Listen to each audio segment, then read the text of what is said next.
out. I know I'll be doing it as soon as I sit down. Okay, good morning, everyone. I hope you guys are seeing our vendors. I don't know about you guys. I was talking to Jeannie Houseplankton last night in hospitality, which round of applause for Bonnie Madre and Nicole. So nice, but it's so nice to see some vendors out there. Please support these vendors. Dean brought all those rings. He does not want to take any of them home. He does. He'll only be here till 2 o'clock today, so please go buy those frames because Dean gets a little grumpy.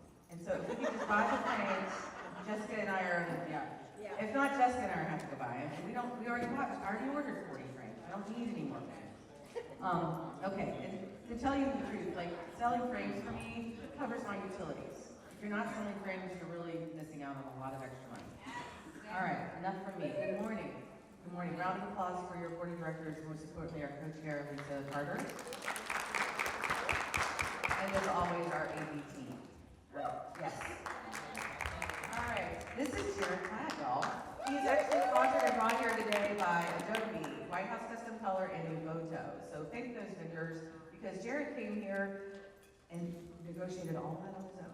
And so that's how we're able to have such an amazing lineup, which I still am getting calls about what kind of voodoo magic I did to get the lineup that we have this year. I don't know. I guess I just call him beg people to do things. But Jared is a master of efficiency. He's an internationally renowned wedding, lifestyle, and portrait photographer with 30 years of experience behind the camera and 25 years as a sought-after educator. Blending documentary, landscape, and portrait photography, his work is as dynamic as his teaching. Known as the industry expert in workflow, Jared has helped photographers worldwide streamline their editing process and maximize creativity. So get ready to revolutionize your post-production with insights from one of the best. Please welcome to Virginia, Jared Platt. Thank you. All right, am I on? Good, everybody can hear me? Getting a little feedback loop. They'll sort it out in a second. I'm from Arizona, so I left it when it was starting to rain, so I was a little sad to leave because Arizona in the rain is probably the most beautiful place on the planet. And then I came here and you guys have cold, so, but I'll stick it out until Monday, and then I'm going home with glee. So today, we are going to be talking about workflow. You may or may not adopt all of the things that I tell you, but I'm going to show you my workflow. Now, I'm going to start with a caveat, which is Cartier-Bresson said that showing people your contact sheet is like taking your pants off in public. So, I'm taking my pants off in front of you, so you'll see the underbelly and the working product, and you'll see exactly how the sauce is made in my world.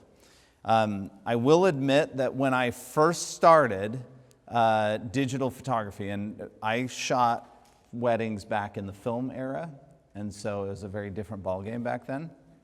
It was actually easier than it is now because you were willing to hand your images off to somebody to do the work, and then suddenly we went to digital, and everybody thought I need to be the printer, I need to be the everything. And so part of today is a self-help program to let things go. And I think you'll find that now the tools that you have, I wish that I were a young photographer starting in weddings today. Because the tools that are available would allow me to speed through production so fast, I could probably shoot 5 weddings in a week and be fine. But in the old days, you know, when we were shooting, I first shot with a Nikon camera. That was because I was a Nikon shooter, and so then when we went from film to digital, I got the big mother, you know, Nikon D1X something, I don't know what it was, and it was a great like you could literally defend yourself with that camera. It was so heavy. And you could shoot afterwards, like you could bludgeon someone and then you could shoot with it. So it was a great war camera. And so I shot weddings with it, but they were using the CCD chip at the time, and the magentas were weird, and then I shot with a buddy's Canon, and I was like, oh my gosh, this is amazing. Skin tones were perfect. So I switched over to Canon, but at the time when I was with Nikon, the Photoshop didn't even read raw files. But I have my whole life refused to shoot a raw file, a JPEG. So I've never shot a JPEG, not even on my phone.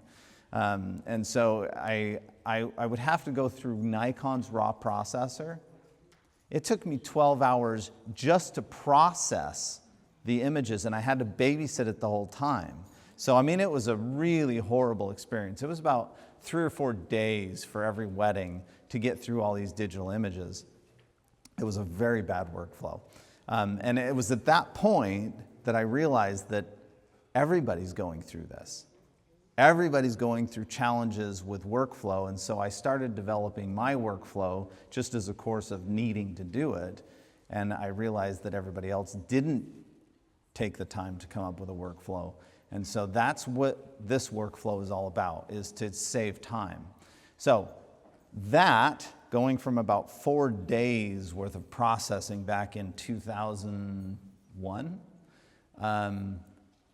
the other day it wasn't a wedding, it was like a charity ball. Same general amount of images, lots of, lots of random lighting scenarios, lots of random images that you don't want to go through and adjust. Because let's face it, the wedding reception is the worst part, right? So a charity ball is almost all wedding reception. Right? So it's a complicated beast to go through. And I delivered 800 images from start to finish, my time, 30 minutes. That's the workflow I'm going to show you. Start to finish, my time, 30 minutes. Now, the computer had to work, had to do its own thing for several hours. It was probably about a 3.5-hour process, but I was only there for 30 minutes of it. So, if that sounds like an interesting proposition to you, then listen up. It'll work for portraits, it'll work for weddings, it'll work for documentary, it'll work for travel, it'll work for pets, it'll work for anything. So, just how many of you are not human photographers? Anybody? Couple of you, like pets and landscapes and stuff like that? Okay. All right. So fortunately, those of you who don't shoot weddings and portraits and dogs and cats and stuff like that, you don't have to go through as many images. So that's kind of nice. Well, I mean, you don't adjust as many images, hopefully. Oh, yes, you do. Okay, well, I'm wrong. You can see my ignorance showing because I've photographed. I wanted to be Ansel Adams when I was young, and then I realized that Ansel Adams had already taken the name, and so I started photographing people, and I never looked back. So to me, a landscape is a really good backdrop for a person, and so yay. So, okay. So the first thing that we need to talk about in this workflow is the import process. The import process is a fairly simple one, but there are some pretty critical items that need to be involved in your import in order to be able to work a really effective workflow. So I've already brought in the images that I've kind of pre-baked some of the cakes. Just so that you don't have to sit and watch it. But I'm going to show you the import dialog box because this is really important to see. So we're going to start our process with import. Inside the import dialog box, you obviously have everything on the left-hand side, which is where everything comes from. And by the way, I'm going to turn on this little, do you see that? Does that help? Okay, good. So this is where everything's coming from. This is where everything's going to. And then this is the example of what you're about to bring in. So I'm just clicking on a card, and I have a random set of photos from a portrait session, and that's coming from the card itself. It used to be that I would take all of my cards and put them into the computer first where they belong. And that's generally still what I do on a very large wedding because there's multiple cards involved. On a portrait session, you don't necessarily need to do that simply because it's only one card coming in. And so that's why I'm a little bit more comfortable doing this process right now. But generally speaking, I would actually be going to the working file. So here's the job folder. I'd be going into the job folder and then clicking on the actual location where the photos were. And then I would be importing that entire set because I put 15 different cards in from the wedding, so they're all in one place. Otherwise, I have to babysit it. So if you have one card, feel free to import directly from the card. But if you have multiple cards, you need to be putting those images into the file where they're going to exist in the end, and then import the entire job at one time. That's just speed. So I'm clicking on the folder where the photos are in the card, and I'm telling it to copy them. If I were importing an entire job, and it was already where it was supposed to be, then I would be adding them, not copying them, because they're already where they need to be. But in this case, I would be copying them. Now, here are the really important settings. The first one is the file handling setting. File handling is where you get to choose all of the different types of previews and what it's going to do with the files. And you'll notice the first one up here is called Build Smart Previews. Always build your smart previews. Always. Number one, there's a setting inside of Lightroom that allows you to prefer the smart previews as opposed to the originals. That speeds Lightroom up.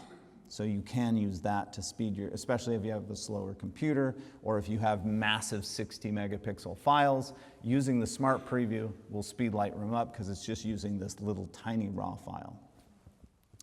Secondly, I always include this don't import suspected duplicates. That way if I happen to be importing something, especially those of you who are shooting like landscapes or whatever, and you went out one day and you shot, and then you came back and you're going back out again, but you kept the card, but you wanted to import something, you can re-import and it'll just disregard the ones you already imported. So that's a useful feature. Okay. I don't need to make a second copy. You're welcome to make a second copy and send it somewhere. But the most important one is this little feature called Add to Collection. I'm going to add to the collection. And inside that collection, I need to choose a place for this. And I've already made a little collection set called VPPA 2025. So I'm going to put it inside of this collection area here. And I'm going to create a new collection, and it's going to be called Test Import. You would name it the actual name of the job. And then you're going to use this little option here that says Sync with Lightroom. When I create this, it's going to create a collection down here, and it's going to synchronize it with Lightroom.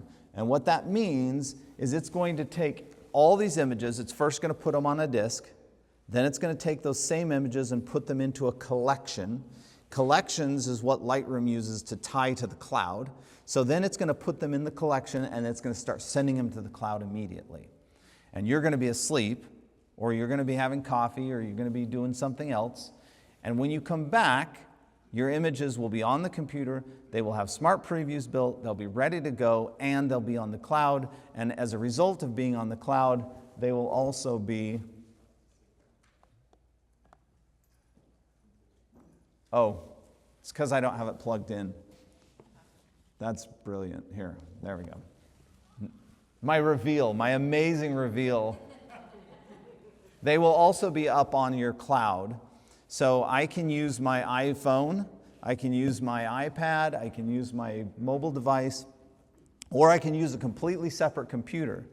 I can use a laptop that's tied to the cloud, and I can look through the images from the road or from my son's baseball game, because I'm not much of a baseball enthusiast, I'm just my son enthusiast. So when he's in the dugout, I'm working.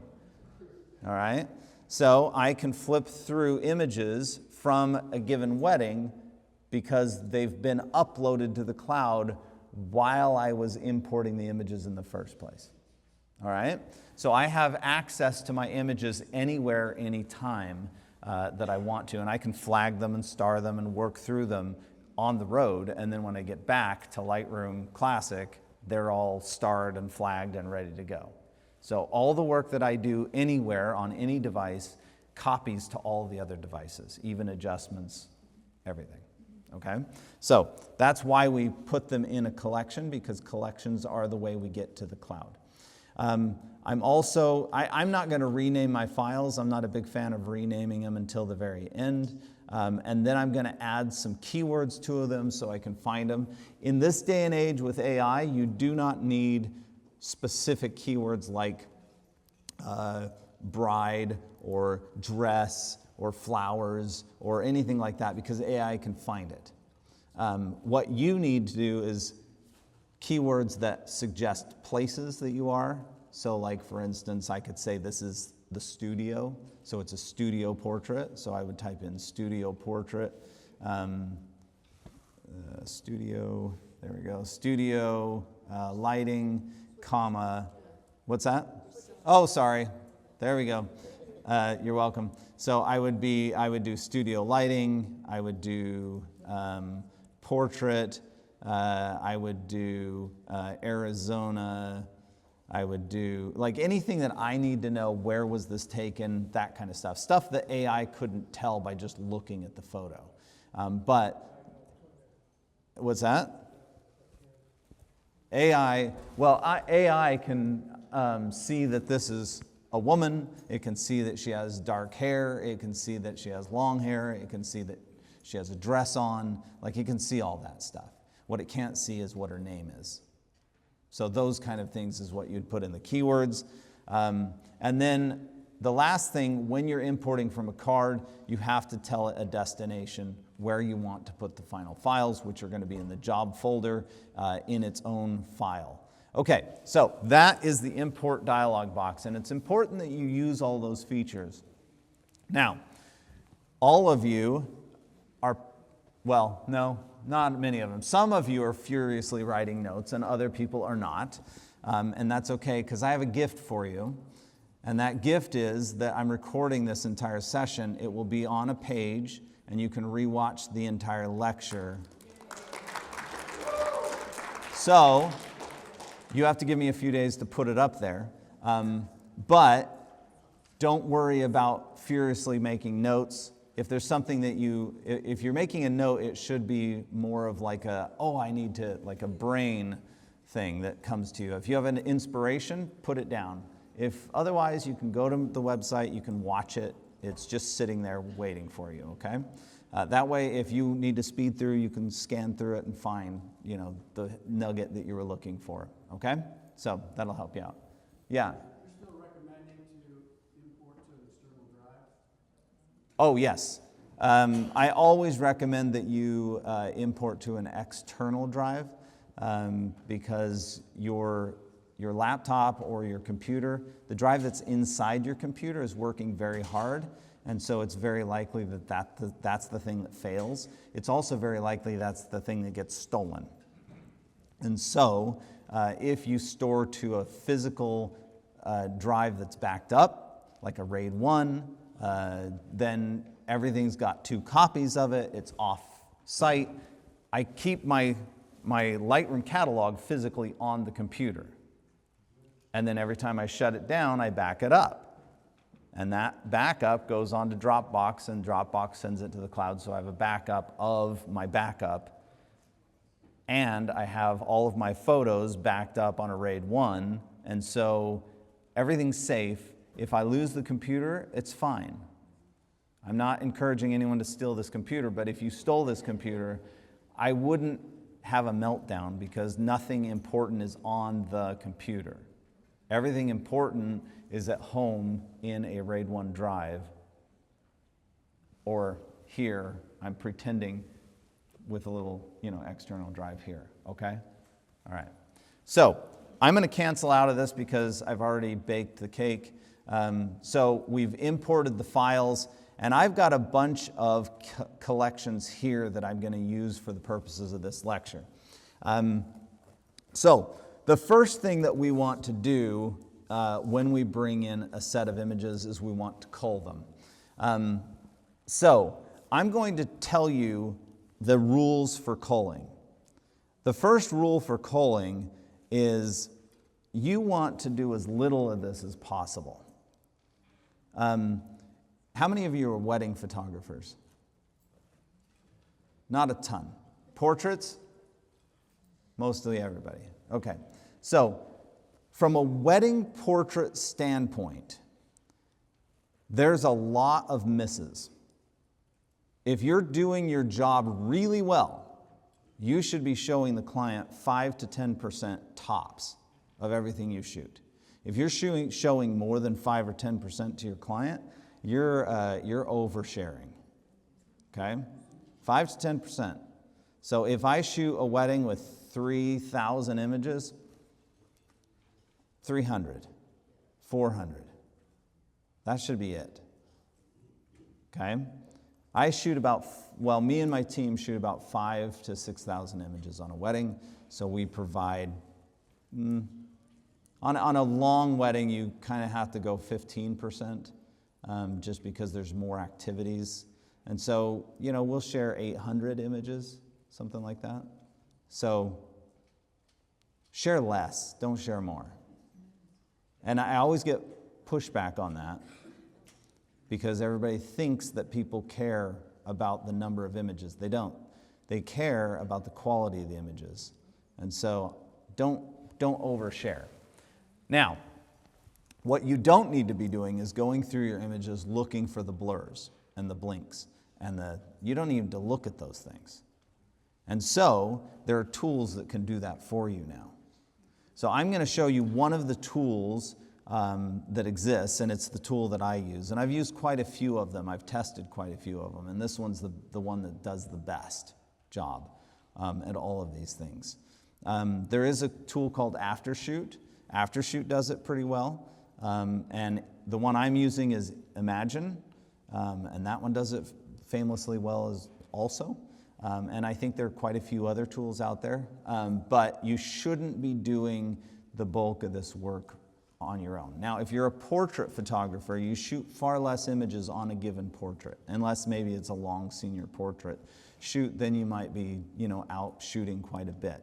So this can be helpful on a long senior portrait shoot, but when it comes to like a in the studio shoot, you might not need to do like AI culling. Like, don't do AI just to do AI. Where AI is very useful is the ability to get through all of the stuff you're going to throw away anyway. So the way that happens is this. I've already got the images inside, and if I'm just going to choose a short little session here. So I'm going to choose this short session. I've got my collection already made, and I'm going to right-click that collection, and I'm going to export that collection as a catalog. Now, those of you who are using, how many of you use Lightroom Classic? Everybody? Pretty much? Is there somebody that's not using Lightroom Classic? One person? Is that guy? That guy? What are you using?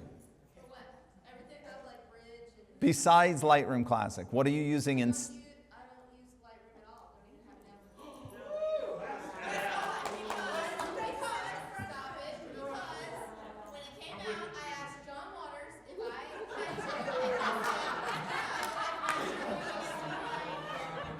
I It sounds like it was a bad feedback loop. You live in your little echo chamber, and you're going to be happy there. Yeah, your little bubble. Yeah. You and John. 40 years later. 40 years later, that's right. Okay. So most of you are using Lightroom Classic. There's a guy back there that's not using Lightroom. Are you using Bridge as well? Okay, awesome. All right. So The catalog system is, for me, everything goes into one catalog. Okay? Everything goes into one catalog so that I can work on multiple things at the same time.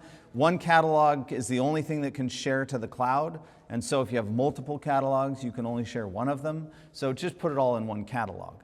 That way my working product is in there and my portfolio is in there. I can do everything at once.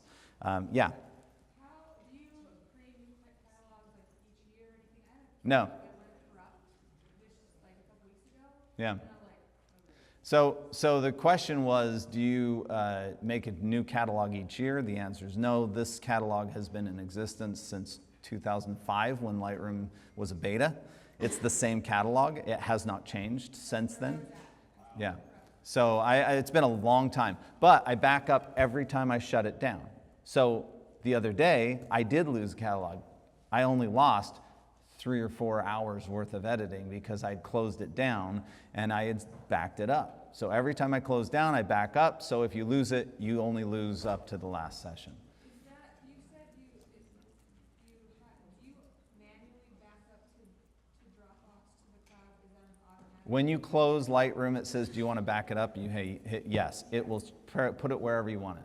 I just choose to put it in I choose to put it in Dropbox because then it automatically sends it to a cloud. But you're not, you don't back, because your catalog lives on your desktop, on your computer, on your hard drive. Correct. But Dropbox is in the cloud, so the backup is always on the cloud. But you're backing up to the, Yes. Always backing up to a cloud. Backing up somewhere that's not in the same place that your catalog is. How often do you delete the old backup catalog? Every time I think about it. So, every month or so, I'll go in and clean up the last 50 backups or whatever. Yeah, you only need the last one. You don't need the last 5. So, all right. So I'm going to export this as a catalog. The reason I talked about the fact that this is one catalog is that I don't want to send the entire catalog with all 6,000 jobs in it to some AI culling system. That would be a bad idea. So what I'm going to do is I'm going to export this as a catalog specifically for AI. So I'm going to hit Export Catalog, and it's only going to export these 25 images, and I'm going to put them on my desktop, and I'm just going to call it Culling with Indy, because that's her name. And I'm going to just leave it on the desktop, and I'm going to build and include the smart previews. So if I hadn't built the smart previews on the way in, it would build them. If I have, it just includes them, and I'm going to hit Export Catalog, and it's done. So it doesn't take very long. It doesn't take long at all. Even for a wedding, it doesn't take very long. So then, once I've got that done, I can go into my AI tool to Imagen, and I can create a new project. I'm going to do a culling project. It's a portrait. I'm going to choose the Lightroom catalog. So I'm going to browse, and I'm going to go to the Culling with Indy. Click on that catalog. Remember, it's not all the images. It's just the catalog. It's referring to the original images, but it has those smart previews sitting next to it, which means that it doesn't have to rebuild those. It's just going to suck them up into the cloud. And I'm going to hit Open. And then I'm going to make some selection choices. Now, you can actually choose to edit and adjust these images all at the same time. But if you're shooting a huge wedding, there's no point in adjusting images you're not going to select. And so all I'm going to do is select. So I'm just saying I want to see the original photos. I'm going to name it Indy's portrait, and I'm going to tell it all. You could choose different folders and different filters. You could say I only want to look at raw images, or I only want to work on things that have 1 star or something like that. But since we're culling, it doesn't make sense. If I had culled these already, I wouldn't be sending them to the cloud. So I'm just choosing the entire folder, and I'm going to hit Upload. And now it's sending all of those images to the cloud. You can see it's doing it pretty fast. It's done. Okay, so there, it's done. And we're not on a fast internet, right, guys? So we're at 50 up. So that's not a lot. And it's done. So now it's actually going through the culling process. You can see this little cull option. And as soon as it's done culling the images, it's going to allow me to bring that in. And it knows where the catalog is. And so it's going to allow me to hit the download button. It's going to replace the information in that little tiny catalog that's sitting on my desktop. It's going to replace it with its own information about those photos. And then we're just going to suck it right back into Lightroom, and all the heavy lifting on the culling is done. Now, what I'm specifically looking for AI to do for me is to flag anything that's blurry, anything that is a duplicate. I want it to show me if something's got a blink, those kind of things. I just want to shed that stuff. And I only want to look at the things that it suggests are valuable. Those are the ones I'm going to scrutinize. Now, I still will look at the other images, but instead of giving them a lot of attention, I will just give them a cursory view. I'll just kind of scan over them and see if there's something that maybe it's like this blurry masterpiece, right? Like, well, here, I'll show you. I mean, this thing is everybody that does landscapes, here we go. This is my masterpiece right here. Yeah? Yeah. I mean, that is awesome. You have to go up and down with the trees to do it, but that is cool. I'm like super jazzed about that. I'm going to send it for print. So the point is that there may be something like that in there, and AI is going to reject the hell out of that thing, right? But you're going to see it. And so I'm going to scan through and just look for things like, oh, that might be an interesting composition. I'll look at it, and then I'll bring it back in. Yeah? I'm thinking about multiple group shots when you've got 5% people and you're looking at the one that's got the best expressions of multiple people. Yep. How well a job does it do? Does a great job at getting rid of the blinks, which is awesome, because when I'm doing a family, so I treat all family portraits and all group portraits as though I'm shooting film. And so I shoot a lot of them in order to make sure that I'm not replacing heads. And before the client ever sees them, I get rid of anything that has a blink or a stupid look, so that then the client doesn't keep asking me, replace this head with, I mean, they may still do that, but they're going to do it less, because at least they don't choose the one where there are 5 people that have their eyes closed. So AI will get rid of all of those. And so in a family situation or a group situation, I know that everything's focused and that there are no blinks, and I don't even have to zoom in and look at everybody to make sure. And so especially when I'm shooting a wedding and there's group portrait, group portrait, group portrait, group portrait, the worst part of that was to go through and zoom in and look at everybody on that, and then go to the next one and look at everybody on that thing, because that was still my methodology. My methodology was still, don't let a blink get through. But now AI does it, and so all I'm left with is the ones that I know are sharp and no blinks. I can just let all of those through. I can be like, okay, here's the 5 images that nobody was blinking. Choose. I don't care which one you choose, right? And I didn't have to do any work on it because the AI did all the culling, and it's done. So now I'm just going to go back to this review culling button and click the button. And it's going to give me information. Got it? Yeah. It wants me to do it here, which is stupid. So don't do it here. All you're going to do is just export these ratings, okay? Because I don't know why I would want to do it here. Like, I've already got a tool that's awesome.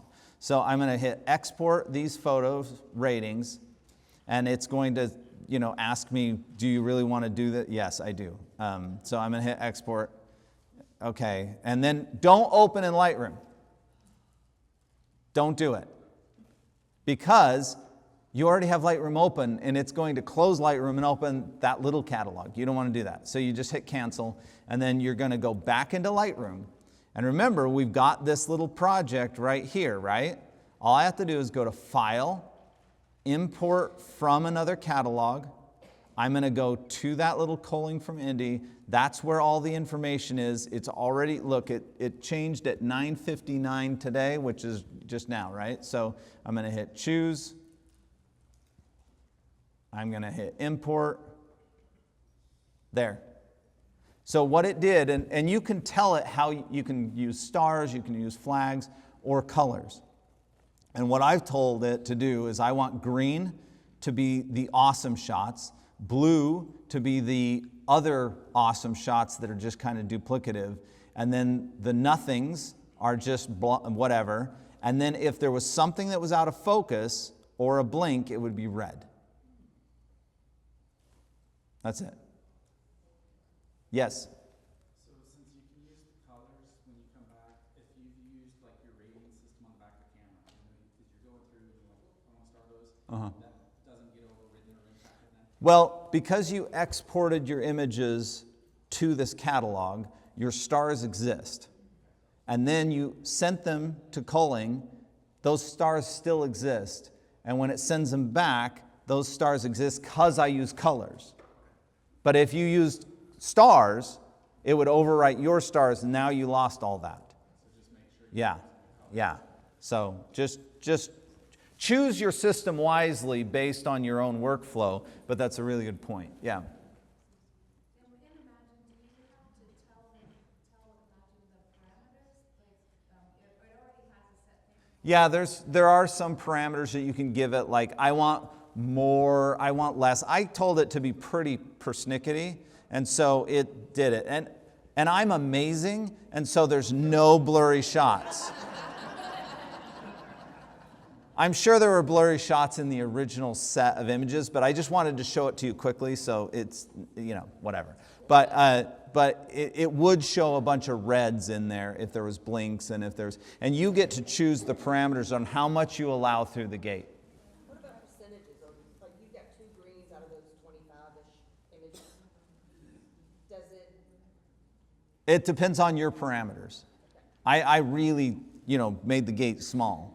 And so it tried to choose just what it thought was the best images. And then the rest, the blues are not bad images. The blues are additional images that look similar to all these other images. And so, yeah. I have a question. I kind of do mine differently, and I don't know if I'm not doing it right. I put all of my master, my raw files into after shoot, cull, and then I take it into Lightroom. Sure. And is there a situation, is that a problem? I mean, that's my workflow. And then when I'm in. So the question is, Aftershoot and Imagen can both do it on the way in. Why not do it that way? And the answer is because of the cloud. Because I want my images in my iPad now. And so when I'm importing the job, I want it to be up on the cloud immediately. That way, when I go to do my culling and when I go to do my adjusting, when it comes back in, it automatically goes back up to the cloud. And I don't have to send those images to the cloud. They just go. The settings go just like that. They're so fast because it's already up there. The hard work was done while I was sleeping. The hard work was done when I first imported the images. And now all of this stuff that the AI does is super quick and simple because it just sends it up to the cloud. It takes a millisecond per photo to do it because it's just, a couple ones and zeros saying, this is a flag, this is a star, this is a color rating. So that's the reason. I want to start in Lightroom because Lightroom is the epicenter of everything that I do. Without Lightroom, life ceases to exist because it's the hub of everything. Yeah.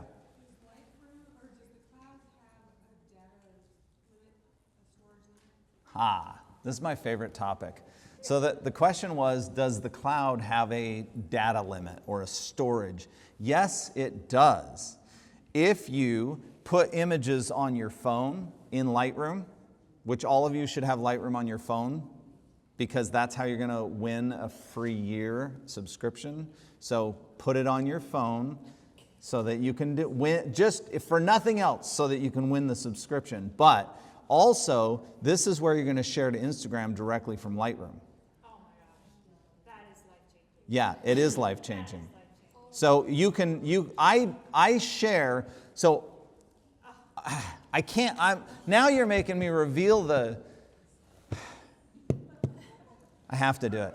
So So when I do a portrait session, I purposefully hold off on them. They're done like within hours of me shooting, and I don't give them to the client, and I drip them. And it drives them crazy with excitement. Oh, they want it. And I just send like one every day. I send like, so they think I'm working for hours on them or whatever, or like days, and I'm laboring on these. No, I'm just sitting in a grocery line and I pull up Lightroom and I'm like, that one's a cute one. And I send it, I don't even send it on Instagram, I send it through text to the mom. And she's like, ah! And she gets all excited, and then day and a half later, ah! And it just drives her crazy until she sees them all, right? And so this is where we want to go. So we want everything to be in the cloud. I know I didn't answer your question. So you're patiently waiting, and I appreciate that. So if you put stuff on your phone, on your iPad, or in Lightroom, the baby version, the new version of Lightroom, those send the full high-resolution image to the cloud, and they pull away from your data. But if you put images from Lightroom Classic into the cloud through the collections, it sends smart previews. Those are free. I've had up to 500,000 images in the cloud, and you know how much storage I still had? All of it. You could have 1 million images in the cloud, and it wouldn't take 1 megabyte from your storage, because it's a different server that holds smart previews. They don't count that. They count the real files against you. So if you only have a 200 gigabyte plan, no big deal. As long as you're using Lightroom Classic, you will never fill it up. It's only when you put stuff in the other versions of Lightroom that things start taking away from the cloud. Okay? So you can put as many as you want. Can you show where you told it to color code it? Sure, yeah. Inside of, well, I'm going to have to start a new one. So if I go and I create a new project, so if I create a new project, culling, portrait, I'm going to have to go grab it again. Open, right here, culling preferences. So these are all your preferences, and do you want to have the blinks and the low rateds down there? And see, it gave me no low rated because I'm that good. So less similar, more very similar, like those are your settings. I've been on them to give you more settings because I think they need to give you more settings. They're depending a little too much on their AI, but they'll get there.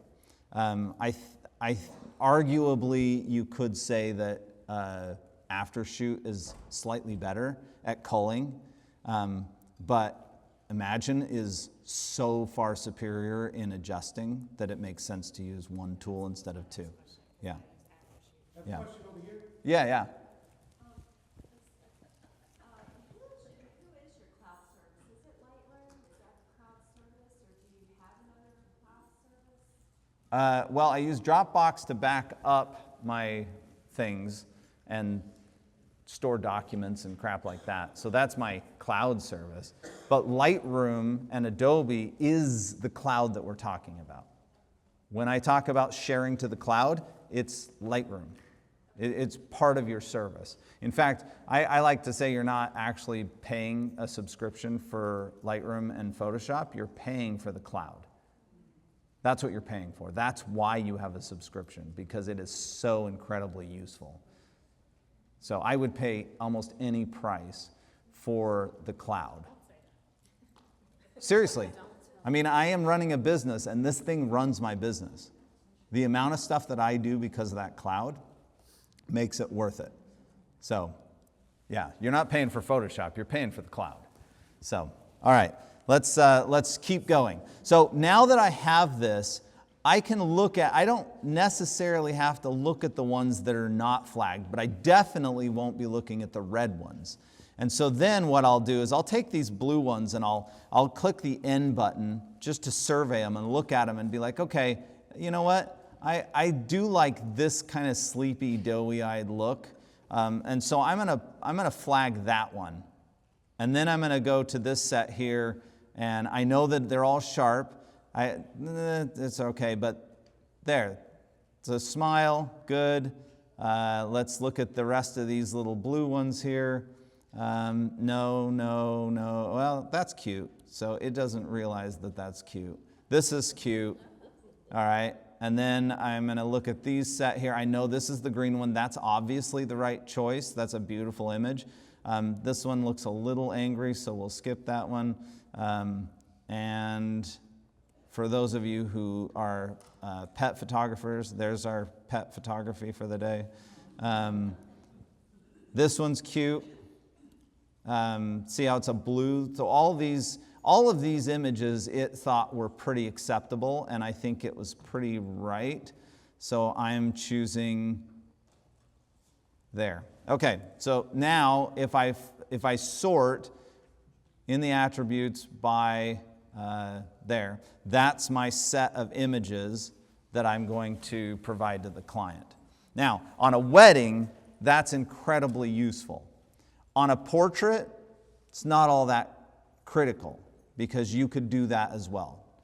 However, if you are doing portrait work and you're selecting images, I do want to go through just a couple rules. Number one, never look at images one at a time.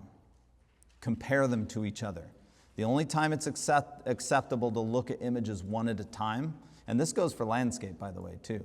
The only time that it is acceptable to look at something one at a time is when you have to zoom in and check, facial expressions of an entire group. That's the only time it's acceptable. But when you are doing a two-person portrait or a one-person portrait, you should always be comparing those to like images. And you saw that I was doing that here. I was looking at a set of images in comparison to each other. Because I have AI telling me that there are no blurry images, I don't even have to zoom in to check focus. So I'm just comparing the composition and the facial expression of the person. That's what I'm comparing. And I can't do that unless I'm comparing them. And when you go one at a time, you're not comparing. You're just having little gut reactions on things, and they're not accurate, and they're not good. It's not good decision making. You compare things. That's how you make good decisions. So that's the first thing, is that you always need to compare your images, and that's what the survey mode does, the N key for survey.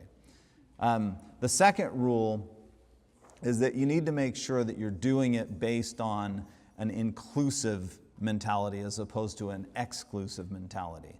So you are adding images to the pot. You are not rejecting images. Look for the images that stand out and pick them. Don't look for the images that are bad and reject them. Because number one, when you look for rejects, you should be rejecting more than you're keeping. And so you're going to just be hitting more keys. So just from a standpoint of time saving, don't reject, pick.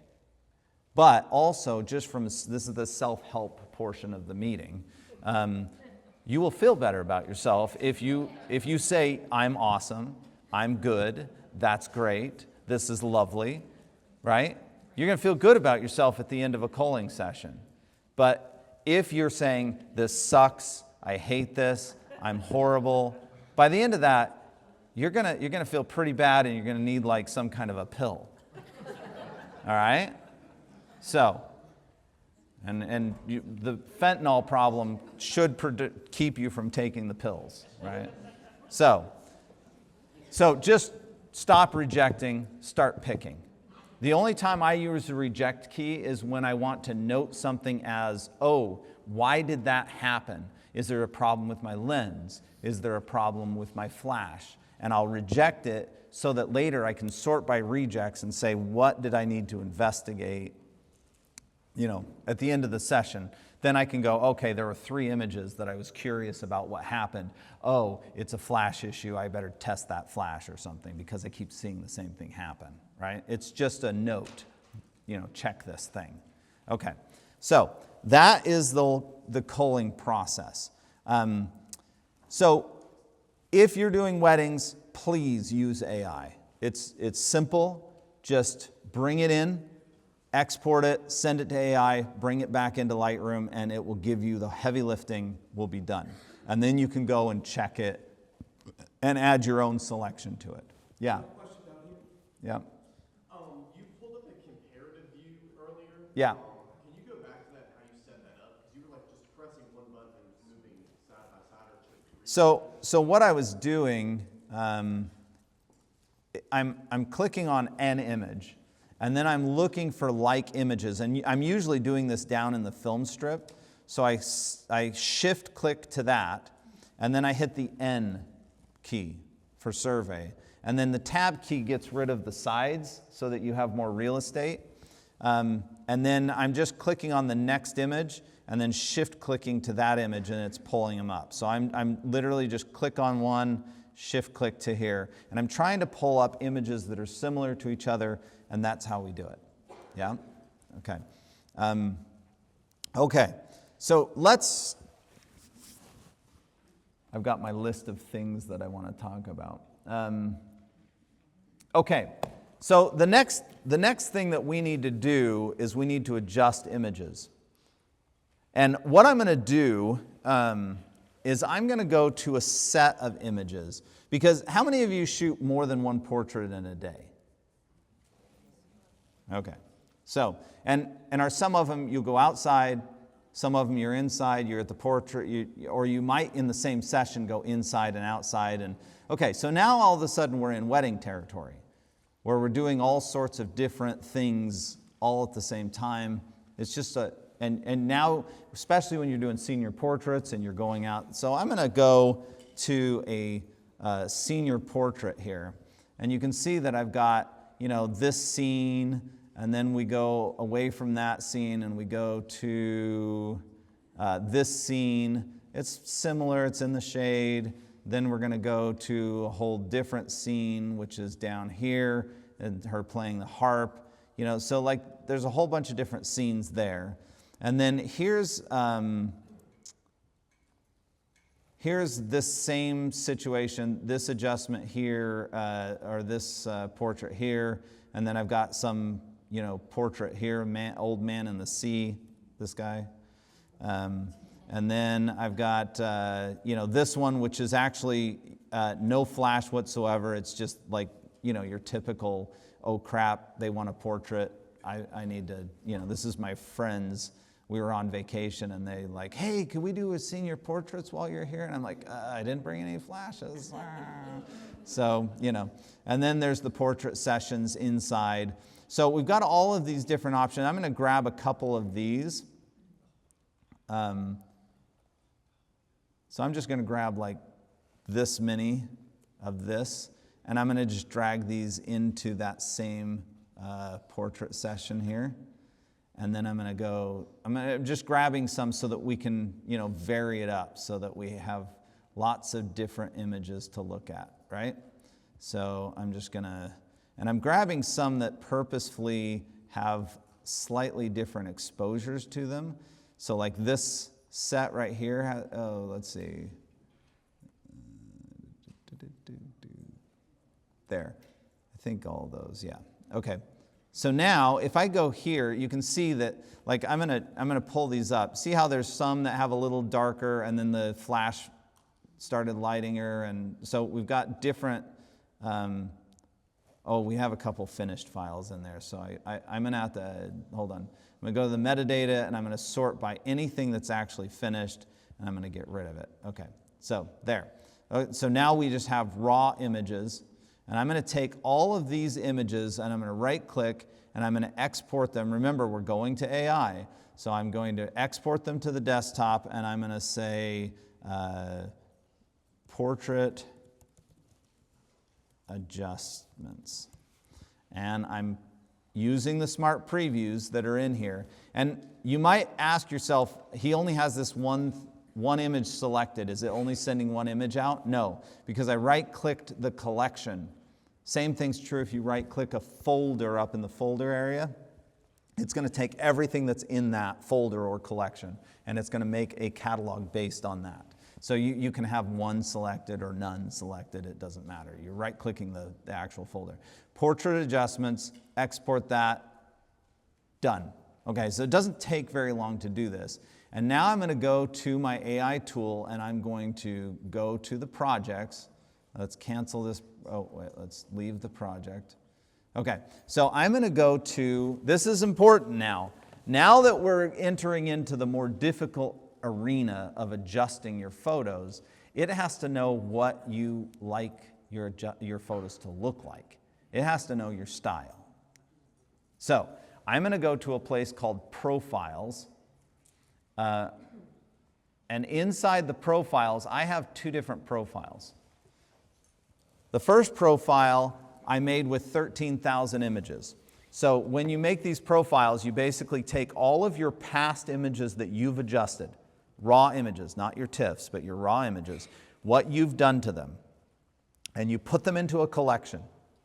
So you could go home tonight, if you want to make a really great profile, and go to every portrait you've ever taken raw, take all the raws, and make a collection inside of Lightroom Classic, and you're just going to drag they could be similar photos, doesn't matter if it's all from the same, it doesn't have to be one from each, it could be 80 from this portrait session, 80 from this portrait, as long as they're raw and they've been adjusted and they look good the way you like them, you put them into there. Because they were adjusted slightly up and down throughout the whole session, right?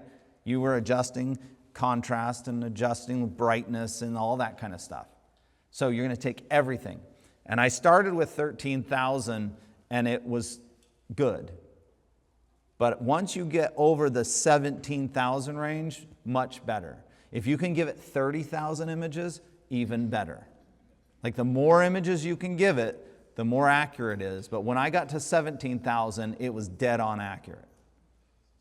So I just went through, and it's easy to get to 17,000 with, that's almost just 19 weddings, right? So I just went through and took all the raw images. I sorted by raw. So I filtered for raw only. No TIFFs, no JPEGs, none of that. All raw images. I'll get to you in a second. I took all those raw images, I put them in a catalog. I export that catalog to the desktop. Remember, it's not all the images, it's just a raw, the smart previews. And then you upload it and you go to bed. And like 24 hours later, you are going to have a profile that knocks your socks off. Okay? So now what I'm going to do here is I'm going to click on this one that it's called JP Clean Profile. So all it's going to do is make clean images. It's going to adjust the white balance, it's going to adjust the exposure, it's going to make them pristine as though I was a perfect photographer. That's what I want it to do. Okay?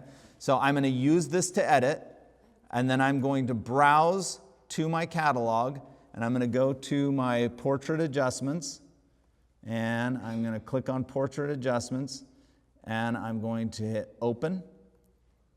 Now, see, all of these are from different jobs, different folders. And I could tell it only to adjust the ones that have stars or blue labels or whatever. I want all of them, so I just select this. And it tells me I'm going to spend $13 adjusting 262 images. And so I'm going to hit next. I'm using this profile. It asks me what it is. I'm going to tell it it's a portrait. That's purely informational. It doesn't really matter. And then I have some other options here. So I can tell it to go ahead and crop it. I can tell it to straighten them. I can tell it, so let's straighten them just so that you can see what it does when I straighten. I'm not going to tell it to crop, but I'm going to tell it to straighten. But there's a whole bunch of things. You can actually have it create masks. So it'll mask for the person's skin so that later on all of your photos have skin masks on them. You want to do that? Yeah. Okay, we'll do that. All right, so I'm just going to tell it to smooth skin. So when I do that, it's going to find everybody and it's going to smooth their skin, right? Now, I might not want skin smooth on everybody, so I might have to go in and adjust it. But what I really want it to do is I really want it to just make the mask so that if I want to do it, I can. And so I can go in and I can adjust the settings here, and we're waiting for it. Uh-oh. It's just Imagen that has this feature, is Aftershoot, or is that what you're saying, that Imagen's features are better in this area than Correct. but Aftershoot also? Imagen excels at this. Like their ability to, it's literally magical. Yeah, it's fantastic. They do it. This is the place I would go. Well, apparently let me make sure we're still. Well, let's find. I'm gonna not smooth skin because I don't think it's having a hard time reaching the internet on that. But I'm gonna hit edit. So is this in a profile you created and you're tweaking, or is this you're creating a profile right now? No. You create a profile by uploading 17,000 images. That's that, and then it just lives in the cloud. So anytime you log in, it'll be there. I can't get your profile. You can't get my. I mean, you could buy a profile, I guess, but it's. It's additional things other than your. Yeah. Did I lose connection to the internet? I might have. Let me go to a website and see. Let's go to Google.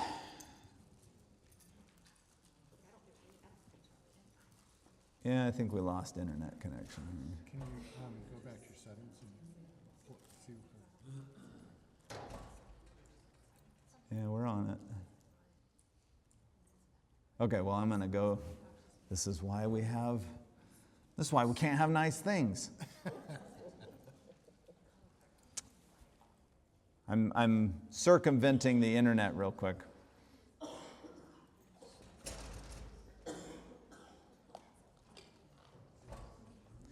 You had a question. You kept saying raw images. I'm a JPEG shooter for school stuff. Yeah.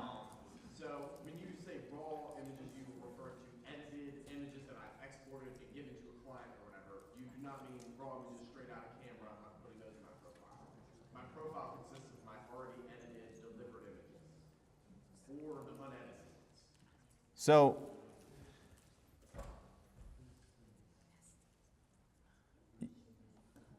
you can't send finished JPEGs and TIFFs to AI because it won't know what you did.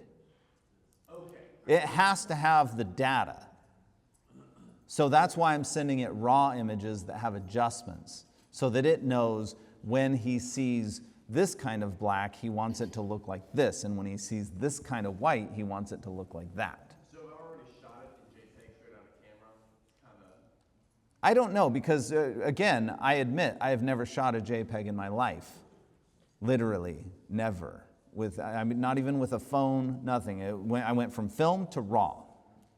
And so I don't know what happens on that, and I don't know how successful you are with AI and JPEGs. Investigate, find out. But if it is a problem, you might consider shooting RAW just to get the speed gain. I'm never going to shoot raw for school photos, but in my personal work and that stuff, Got it. I'm shooting more raw. Yeah. But you're talking about, so can I take it, you're taking it from different things. I use folders in Lightroom. So Yeah. when I'm building that profile, I can drag those folders into a collection and then put those in the profile? Or is that some research? You're gonna. Oh, I've got my internet back. Okay. Hold on. Let me hit go on this, or it's going. Oh, it's already going. See, portrait adjustments. See, while we were talking, it's already in the edit phase. Okay. So to answer your question, I don't know. You'll have to investigate as to what. But what I would do to investigate it is I would grab all your images that have adjustments. So if you're doing JPEGs but you're adjusting them, put them in a collection and see if it'll accept them. I just don't know if it accepts a JPEG. Don't know. Yeah. Okay. So this is now sending my images for adjustment and doing it. What am I doing during this? I am definitely not doing the hard work. It's going to do all the hard work for me. So at this point, I find other things to do, whether that's hang out with family, whether that's do some business, write some emails, or I can go back into Lightroom and start working on a completely different set of images, different job, because the task is being done in the cloud by AI, and I can come back to Lightroom and I can go back to, like, these are portraits, and I could say, oh, well, I'm going to go back to, you know, this wedding that I'm working on, and I'm just going to go through and take a look at, because I need to make a slideshow for this wedding, and so I'm going to go through and I like that one. I'm just going to go through and find images for my slideshow, and I'm just giving them a 4-star rating because that's my slideshow rating, and I'm just there. I love this. I think that's a super cute. Which one do you like better, that one or that one? That one? Yeah, okay. So I'm working on stuff like that while my other job is being done, which is another reason why it's a good idea to have all of your images in one catalog, because I just finished working on sending this one off, and now I can start working on something else, and I don't have to spend a lot of time doing things. It's more like I'm commanding things.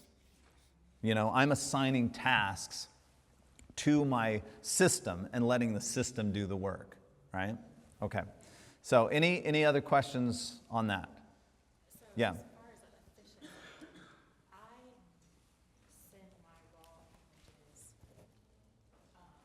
after I call them. Then I do the sale, and then what they choose, I export as a JPEG. I don't really do anything to them until they're purchased. Mm-hmm.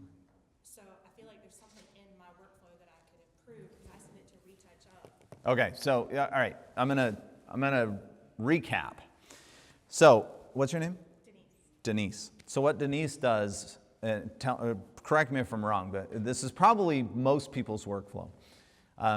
Shoot, cull, show, then edit. Okay. I'm going to tell you my workflow, and mine is correct. Obviously, you're Yeah. teaching it. But take what you will from it. Okay, so when I do a senior portrait, I shoot, I cull, I adjust, so they're perfectly adjusted, I retouch, then I show. Now, if you had asked me 2 years ago what my workflow was, it was shoot, cull, adjust, because that's the adjust is easy, add grain, then show, then remove grain, and then edit. It's easy to add grain in Lightroom. You just turn it on, right? And the reason you add grain is because people can't see cellulite, they can't see blemishes. All of grain removes that because it disrupts the lines.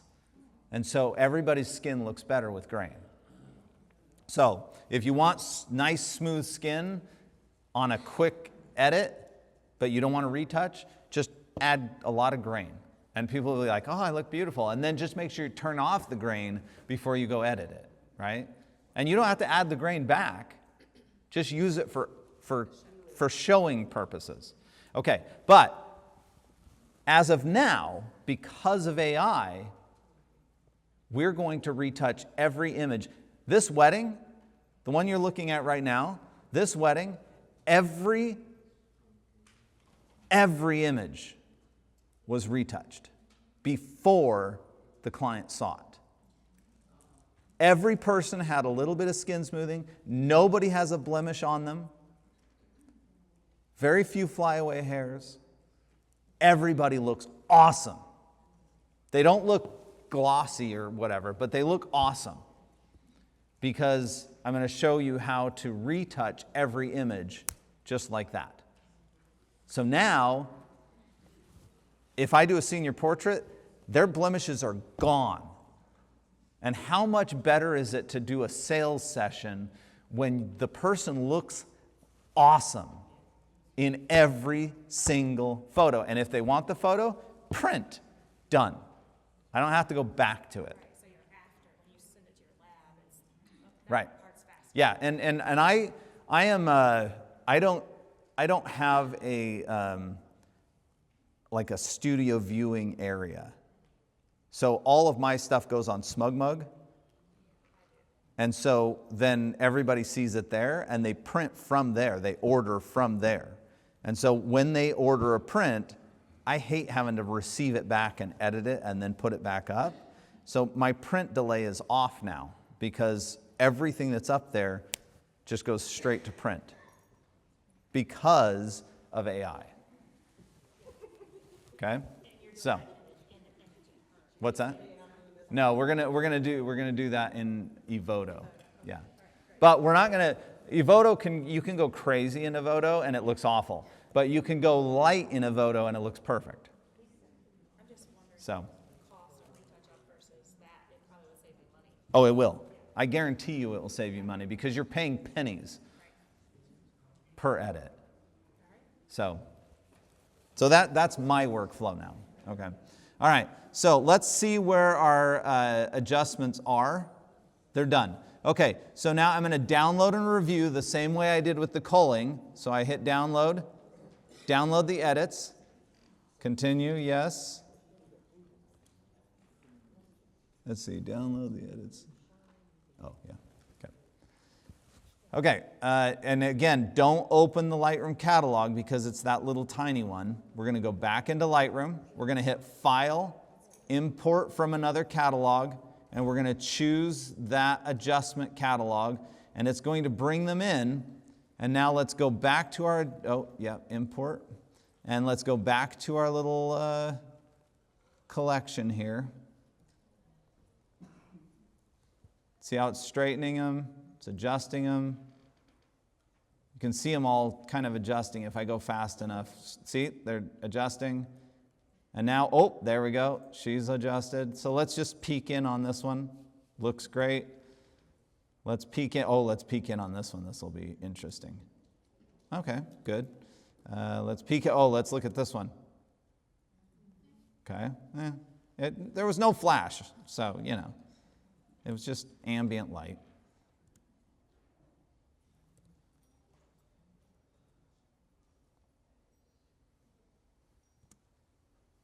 Okay, so all of my basic adjustments, if I go to the Develop module, all of the basic adjustments are done, and you can see that over here that they're adjusted. So now, what I'm going to do, and for those of you who are wedding photographers, remember you've already culled, so now you're adjusting a wedding. Your wedding photography is in sections. The basic work was done.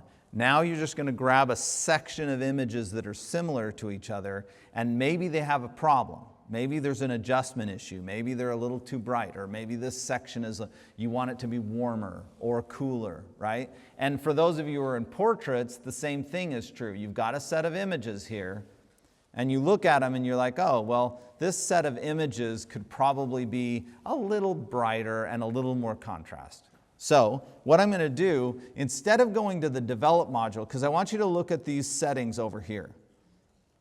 As I move between the images, those settings are changing slightly. They're not changing a lot, but like between this one and this one, you can see that the shadows are moving. You can see that the whites have moved. See, there's a big difference right there. So there's that, then there's that. See that? So they look similar, because the AI has done its job. It's normalized all the images. But what you need to do now is you have to adjust all of them. But the problem is if I go in and highlight all these images and I turn on the auto sync button here, which means that anything that I do inside of Lightroom is going to happen to all the images. If I start adjusting any of these sliders, all of these sliders are going to change the same. So if I take the black point and bring it down like this, the black point goes down in all of them at the same time. So I'm going to undo that. So that's a problem because I don't know where the black point is because the AI was doing it per image, which is awesome. So what we do is we go to the library module and you go to the quick develop area. And inside the quick develop area, you have all of the same tools, but these are no longer exact adjustments, they are relative adjustments. So wherever the setting is, if you hit the up button, it's going to go up according to where, so if this one was here and this one was here, it's going to go like this, right? So I still have the same images selected. I'm still going to make sure that my auto sync is on down here. And then I can say, well, I want a little bit more black in all of these images, so I'm going to take the black point down. And there's if you look at the black point here, there's a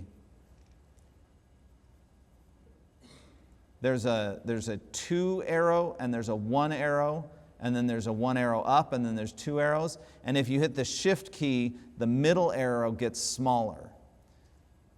So there's 3 different amounts that you can use on any of these buttons. And if you hit shift and it's small, it's a 3rd stop. Or I'm sorry, a 6th stop. If you let the shift key off and it's just a regular small 1 arrow, it's a 3rd stop. And then if you go to the 2 arrow one, it's a full stop. And I know that there's not really a full stop equivalent to like temperature or whatever, but just consider that but in exposure, it's a full stop, it's a 3rd stop, and it's a 6th of a stop. And everything else is relative like that as well. So I'm going to take my black point down by a full stop, and it just did it to all of them, but they went like this, relative to where they were. And then I'm going to say I want the exposure up by a 3rd stop. So I'm just going to click that. And now it went up by a 3rd stop on all of the images. And I want my contrast to go up by 2/3 a stop. So I just click the 1/3 stop adjustment up twice. And now I've got a little bit more drama to that shot. And anywhere I go, I'm going to have the same drama because I adjusted it relative to where it was. So I can do that to every single one of these. I can click on a set of images that are similar to each other, and I can look at one of them as a representative, but I still have my auto sync on and I'm still selecting all these images down here. And as a result of that, I can say, well, all of these should be a little darker. It didn't quite capture the idea that it was a dark, stormy night. And so I'm going to take the exposure on this down. I'm going to go down 2/3 a stop. There. See, that's more likely what I wanted. And so now if I look at any of those images, see, they're all exposed correctly. And now I could go to the develop module with this particular image because I want to add something to it. And so I'm going to go up. You see how it has an Adobe portrait profile? I'm going to go to the profile browser, and I'm going to go down and choose something a little bit more appropriate for this. I'm going to go to one of my color profiles here, and I'm going to look for a cool one. There. See, now we're getting in the right. So I'm going to use this cool profile, and it just adjusted all of those to be that cool profile, but all of the adjustments stayed. Also, I can go into any of the other tools that are below the basic panel. So I can go into all of these tools and do whatever I want because they're not used in the AI adjustments. So I could go in and play around with color grading, so like I could go in the color grading and say, well, anything that's warm or bright, I want it to be a little warmer. So I can go into the highlights and say, let's warm up all the highlights just a little bit. So I'm choosing the color there, and then I'm going to choose the amount there. So now all of the lighter areas, including that lantern, are a little bit warmer. And it just did it to all of them. I did it to one, but because the auto sync is on, all of those images that are similar to each other are done.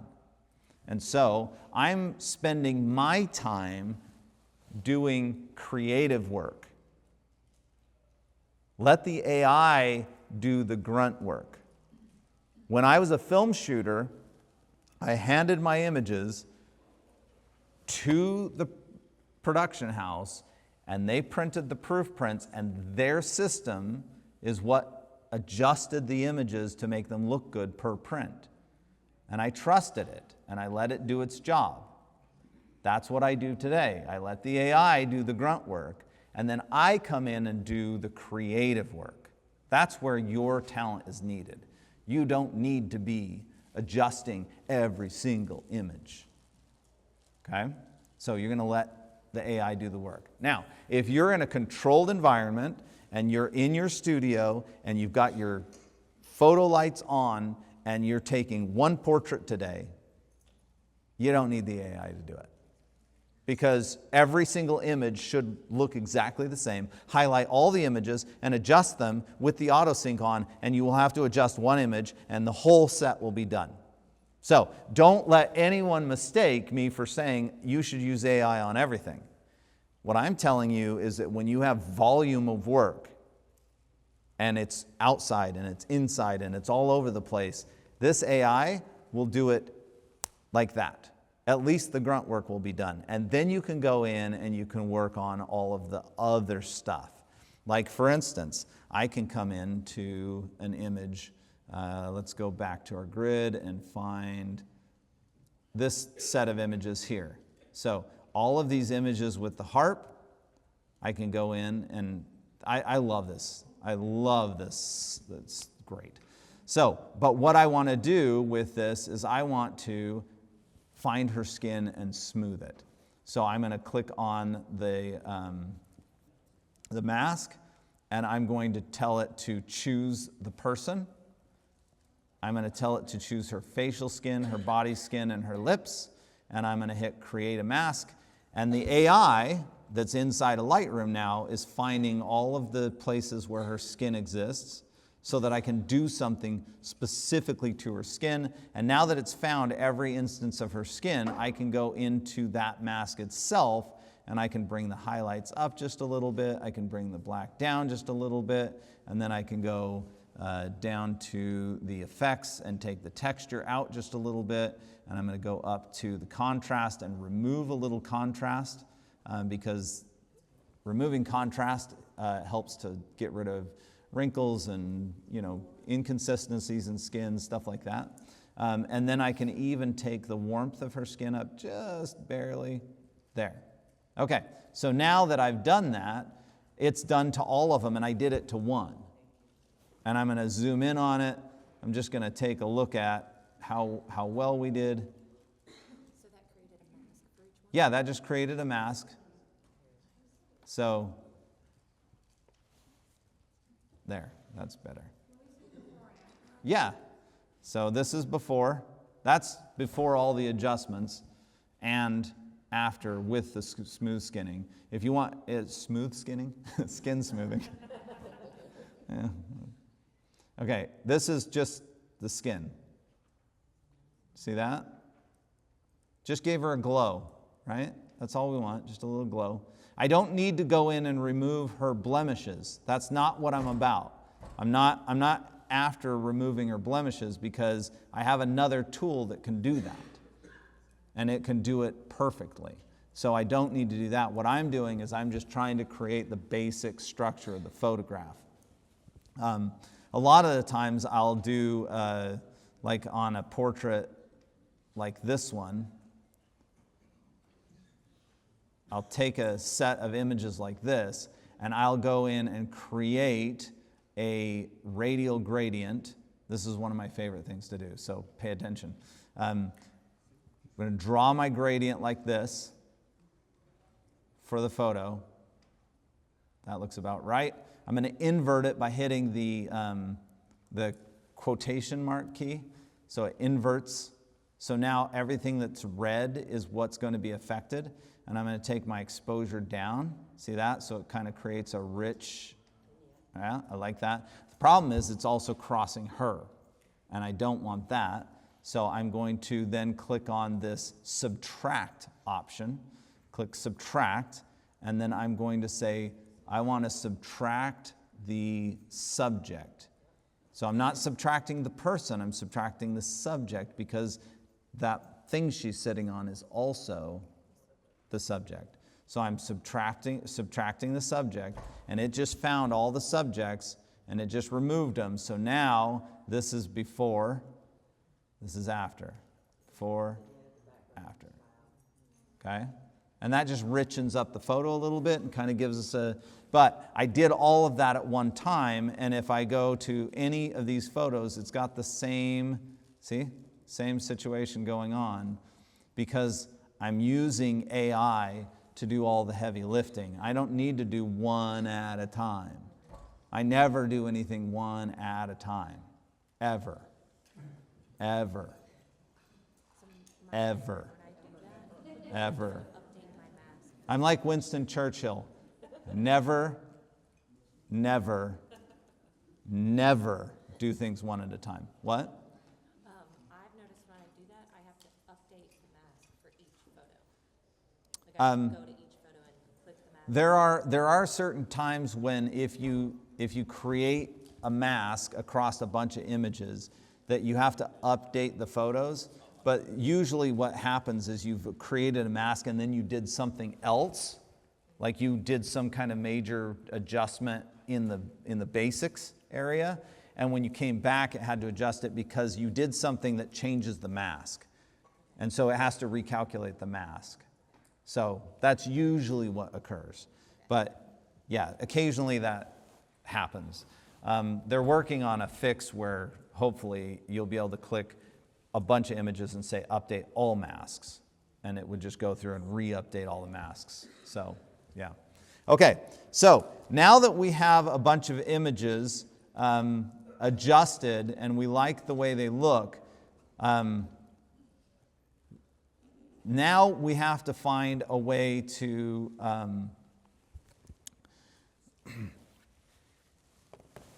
we have to retouch these images. But before we go into the process of retouching images, there's a very, very hard and fast rule. And that rule is that before anything leaves Lightroom, and I know that you might think that it left Lightroom to go to AI to do adjustments in Imagen. It didn't, because the photo stayed inside of Lightroom. Just the data went up. The data came back. It stayed in Lightroom. The photo never left Lightroom. It's just a raw image sitting in Lightroom. Before your images ever leave Lightroom and become a different file, they need to be renamed. So I'm going to rename my images before I send them out the door to do something, because I don't want to have image number 1 and then, well, let's say it's camera image number 523 whatever. If I send that image out and it comes back as a TIFF or a JPEG or whatever it comes back as, now I've got a camera name, and if I rename this one in order for the client to be able to see a decent name instead of some weird peculiar camera card name, now I've got mismatch. I want my original RAW and my TIFF and my JPEG and any other resulting file to have the same exact name all the way through. That way, if a client ever finds the image and wants image number 12, I know which image number 12 is all the way through every iteration of that file. Okay, this is just basic data management. So everything needs to have a rename happen to it before we start sending it out the door to be retouched. Okay? All right. So the way we do that is pretty simple. We simply go to, and I'm just going to do it to a set of images here, highlight all the images, and then go up to Library, Rename Photos, and then we're going to choose a name. So sequence only is perfectly acceptable, just 1 through whatever. That makes things very, very simple when you're making like a proof book or something like that. The client doesn't have to look at a big long name with a date and a time and a this and a that and whatever. If you're just doing photos for yourself, then you can have, you know, a big long naming structure. But when you do stuff for a client, when you do stuff for a a retail client, the shorter the name is, the better. When you do stuff for yourself or for a commercial client, knock yourself out, have all sorts of, I have big long names for my commercial clients that have all sorts of stuff, service line, date, photo number, doctor, like there's a whole bunch of stuff in the name because they need to be able to manage that data. But when it comes to a retail client, just give them a number, right? So just simply go in and use sequence only. You can also change this to be whatever you want, and you can edit that naming structure here, and you can knock yourself out on all sorts of stuff. So you can add dates, you can add titles, you can even add a custom text so that when you add the custom text, it allows you to fill it in here each time. So you can add some specific information and it'll just add it to the name right then and there. There's plenty of ways for you to do this, but I just, with retail clients, I just do sequence only, and I hit OK, and it just renames those images, image 1 through 25. So now all those images are going to have an exact name, and it's really easy for the client to see it. Okay, so yeah.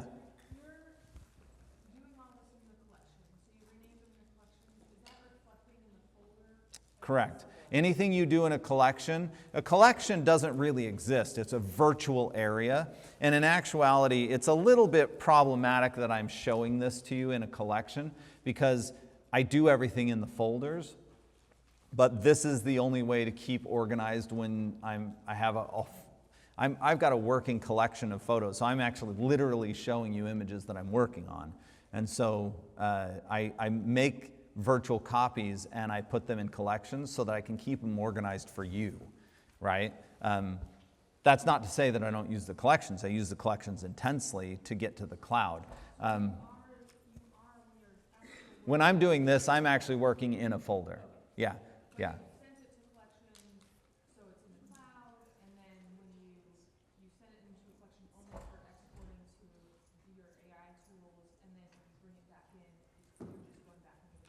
So the question was, am I using these collections to send them to the AI? You could also send the folder to the AI too, just by right-clicking the folder and saying export as a collection.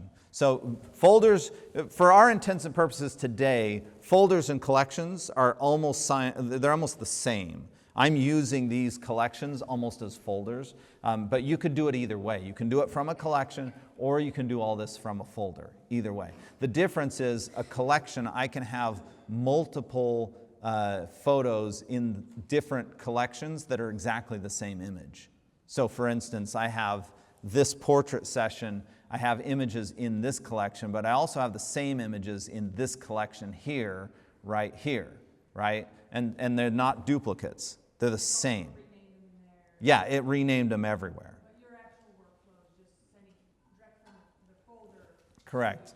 So the workflow that I would be using is I would go to the job folder itself. So I would be here at the Kent wedding, and this is the Kent wedding here, and this is where I would be doing most of my work, is inside the folder. I just happened to collect it into a collection so that I could find them really fast and show them to you. For our purposes, you're sticking on the desktop, but for your other purposes, are you sticking that collection to send to your AI because you have to save it as something. Okay, so Sticking it in that folder. So when I export a collection to send to AI, it is a temporary file that's going to go away. So as soon as it goes to AI and gets back into Lightroom, I throw it away. So at the end of today or at the end of my session, everything that's on the desktop, I'll highlight it, delete it, because it's no longer necessary. So all of these collections that we've created here, the culling and the adjustments, portrait adjustments, these guys just get highlighted and deleted. Yeah, because all the data is actually in my Lightroom catalog. And so the only reason that we needed those things on the desktop is to send it out and to bring it back. And so basically when you are I use the desktop only as a place for temporary things. And that should be your mantra. If you have stuff on your desktop and you just have like movies and this and that and stuff and it's cluttered, I'll bet your computer's slow too. So if your computer is deathly slow, it's probably because your desktop sucks and it's just messy. So clean off your desktop. So anytime I put something on the desktop, that means it's going to be deleted. It is a temporary item. It is not something that's to store. So anything on my desktop, literally you could go in and delete it and I'd be like, yeah, it was going to be deleted anyway. Yeah. I've clearly been taught a lot of bad things through the years in library. But one of the things I struggle with is I always retain my original file name, like the numbering. Yeah. Is that just overkill? Like I've only had, I know in my mind, I've only had to go back to my original laws a few times in the last couple of years. So I'm gonna. This is my self-help here. You and I have a little session right now. So so you need lots of them, all right? So I'm going to rid you of the fear. You do not. So the question was, do I hold on to my original file names? And the answer is no. Just rename the original file, because guess what? The original file still has the original file name in the data, even though you renamed it. And so, if you ever wanted to, rename your files, rename the originals, because if you ever wanted to go, like this one is image number 1. So this is image number 1, first image of the wedding, at least the first image I kept. If I go to the renaming option, so I'm going to go to library, I'm going to go to rename files. I can go here and edit, and I can click on file name. Where is it? Original file name. Boom. And if I were to rename it based on that, it would literally take the original DCMI 56284 and rename it back to the original. So you can always go back, because the original file name is still in the file. Even after it's passed, Doesn't matter. an AI tool back. Doesn't matter. Yeah. So forever. That's part of the data, which is why you can't fool the FBI when they look at your photos and you're like, no, I didn't shoot any other photos. They're like, yeah, you did. I know you did, because I can look at all the file information and I know exactly what you did and I know exactly, I know it all. So don't try and fool the FBI with your photos, because you can't. You can fool your clients all the time, but not the FBI. Yeah. So you never have any issues with renaming your files 1 to 1 million, and another folder has a 1, and another folder has a 1, and another. Okay, so the question is, if you're renaming all your photos just 1 through whatever, and you don't have any other identifying information on it, will you have a problem? The only time you would have a problem if you were trying to put this client's photos in this folder. So if if the Jones wedding, if I tried to take those photos and put them in the out of the Platt wedding, yeah, I would have a problem, because the same photos have the same names in the same folders. But I don't have that problem as long as I maintain the structure, which says the Platt wedding should stay in the Platt wedding folder and the Jones wedding should stay in the Jones wedding folder. Then I don't have a problem. If you worry about it, you can always add a date to the 0001-date. Then you would never have that problem. Or date, minute, second, or whatever. You never have that problem if you wanted to add an addendum. But put the number up front so that the client can easily read it. Because a lot of times those names get truncated, by the way. So they'll be looking online and all they'll see is the first 4 numbers or something. And if you put the date first, everything looks the same. You got to put the number up front. Okay? All right. So, yeah. In the file number, you can do as many digits as you need to. Like, Yeah. get as far as like 1. As many as you, well, 5, I think it goes up to 6 or something. Yeah. Yeah. Yes? Take a 10-minute beat. Does everybody need to take a break? Oh, you all are weak. You're weak. Go take a break, you weak people. Those bridge people all need to. Yeah, all you bridge people, go take a break.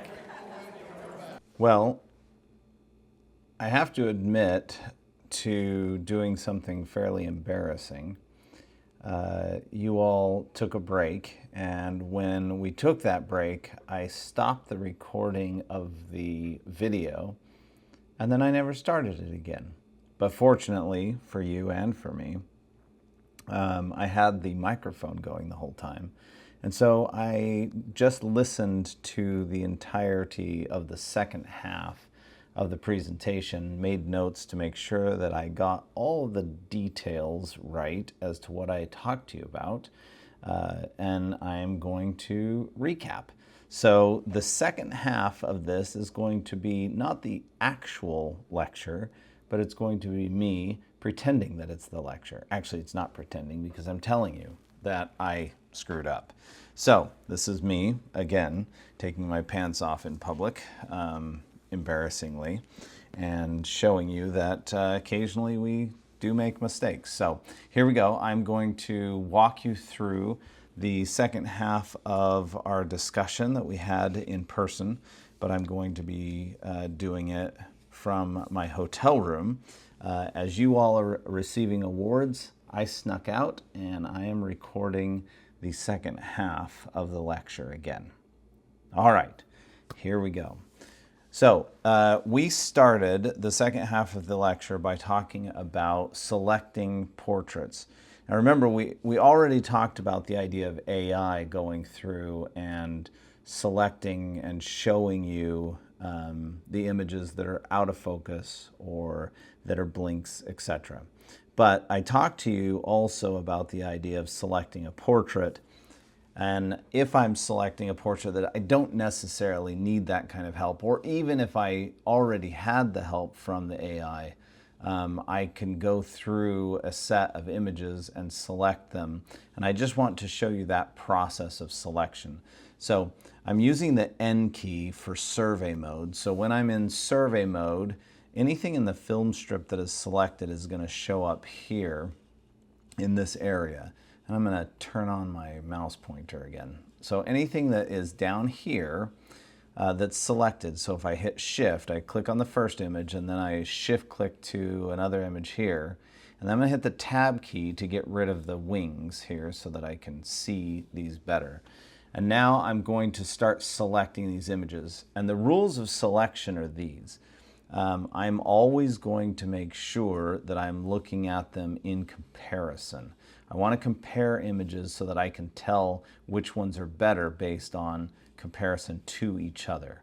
So this one looks better than this one, and I can see that immediately because I'm looking at both of them at the same time. So I'm going to flag this one with the P key for pick, and I'm also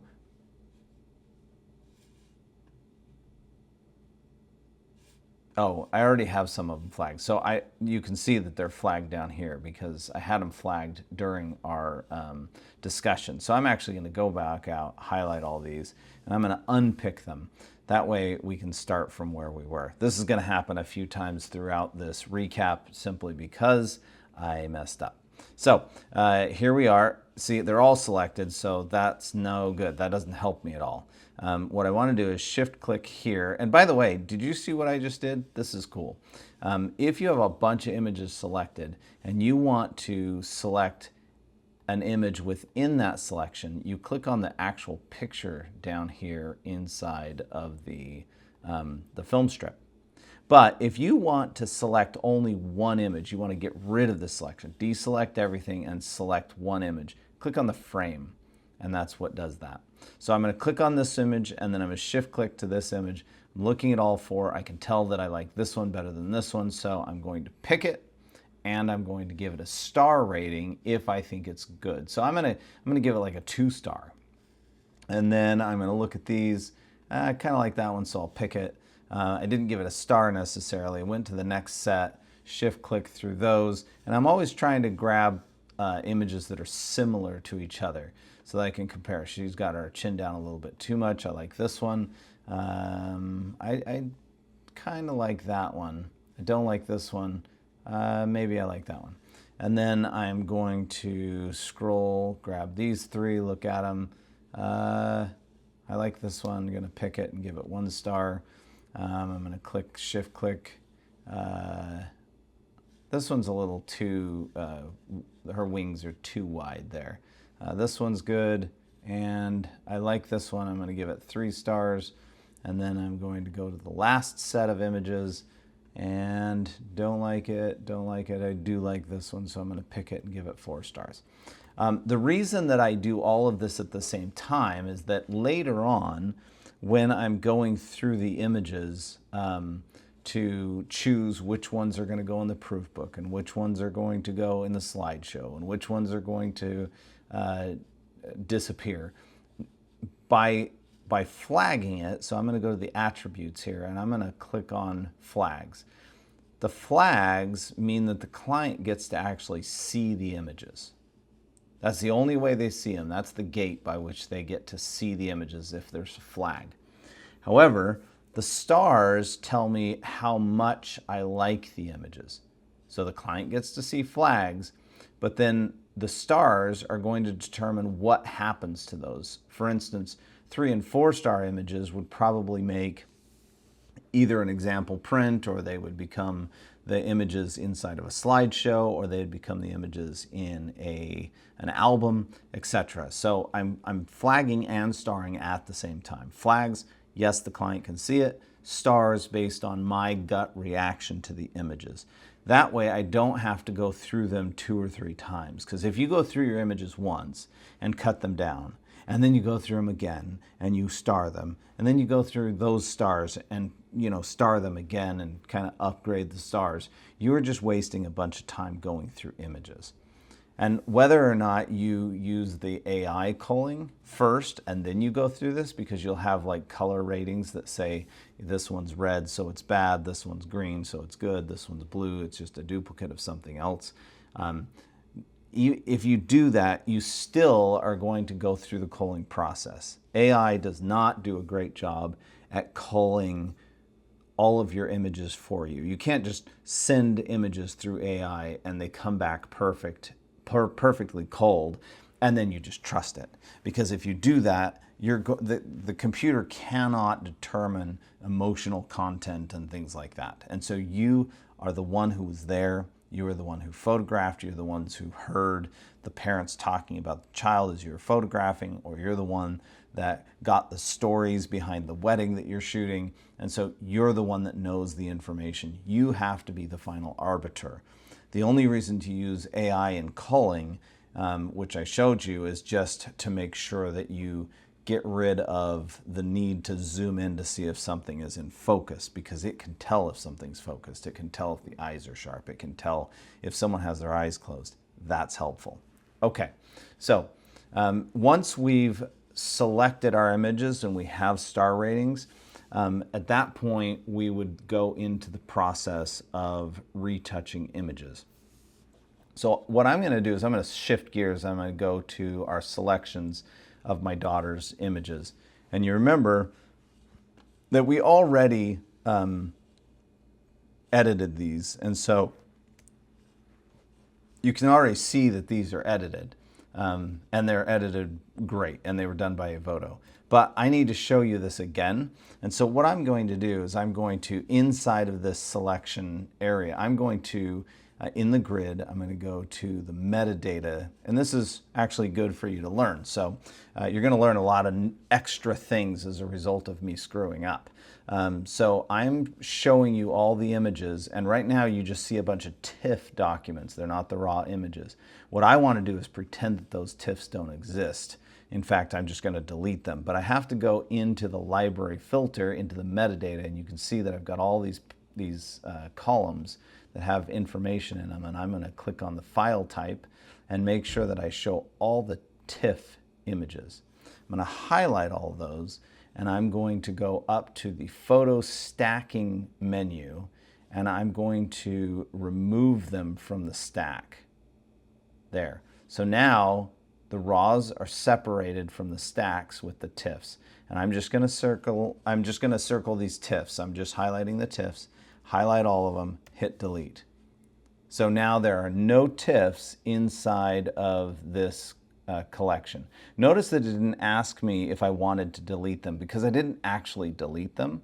I deleted them from the collection. They still actually exist up here in the folders area, but they're just not in this collection. So collections are just virtual places.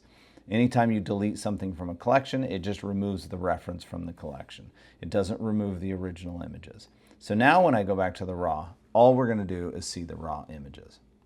Okay, so now we're going to go back to these images, and I've already done the starring on them and the flagging, but I already removed them. And this is the set that we sent through the AI, and you can see that the green is, this one is green, this one is green.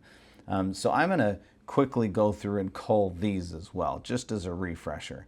So I'm highlighting, I'm going into the survey mode. I'm going to click on this one and flag it, that one and flag it. I'm going to go through, that's cute, that one's better than the other ones. Don't like those looks all that much, so I'm going to do, oops, I didn't shift click, there we go. I like this one's pretty good, so I'll give it 2 stars. Not really, that one's okay. I'm going to shift click to there. I love this one, so I'm going to give it 3 stars. And I love this one. Love this one. This one's one of my favorites, 4 star. I'm going to flag that one. And then I'm going to go to the next set. And by the way, it's very important when you're in the survey mode to make sure that you go over to this right-hand wing and make sure that the auto sync is not on. Because if you flag an image and it flags all the images, then you're going to know that the auto sync is on. So you have to have that off. And I use auto sync all the time in the develop module when I'm adjusting images, but when you're doing synchronizing in the library, it synchronizes the flags and the stars and things like that. It's a weird thing that they allow that to happen because no one really wants to flag all the images they're looking at. So, but nonetheless, that's what they do. Okay, so I'm going to close this and I'm going to keep working on these. I love this one, so I'm going to give it 3 stars. I think I already have some of these flagged, so I might have removed flags because the tilde key over on the left-hand side of the 1 acts as a toggle. So if you click on it, it flags it, and if you click on it again, it unflags it. So I best go double check all of my images at the beginning and make sure that the flags are appropriate. So see how that one has a flag already. So I'm going to give it a 2 star. Love this one, so I'm going to give it 4 stars. This one's okay, give it 1 star. This one I'll give 2 stars because she loves that dog. And Jackson, my son, wanted to get in on the action, and so he came in and stood in with the dog. So I'm going to go here and just double check all of these images, and you can see that the ones that I liked, I actually unflagged by hitting the toggle. So I just need to make sure that those are toggled again. Okay, so, and did I do these right? Flag, no, yes, okay, good. All right, so now we have all of our images flagged and starred, and we did it all at the same time. Of course, you had to put your pretend hat on because I kind of messed up on unflagging things that I had already flagged. But that is the way we do it. And the whole time that you're looking at these, you can tell that there's obviously no red images because obviously I'm so amazing at focusing that I never miss. Actually, it's because this is just a subset of the final or the whole set of images. So these are more final choices, just to pare it down. So there's plenty of out of focus ones that would have turned up red had I been looking at the entire set. Okay, so the AI helps you direct your attention, and I don't have to zoom in to check and see if something's sharp. And that's a lot of wasted time zooming in to every image to make sure it's sharp. But I don't need to do that because the AI has shown me that everything's sharp. So I can trust that. That's the one thing you can trust with AI doing your culling, is it can find out of focus, it can find closed eyes, and that's really helpful. Okay, so now we're going to move on to retouching these. So let's just say that these are all the images, well, we flagged images, so we have to sort.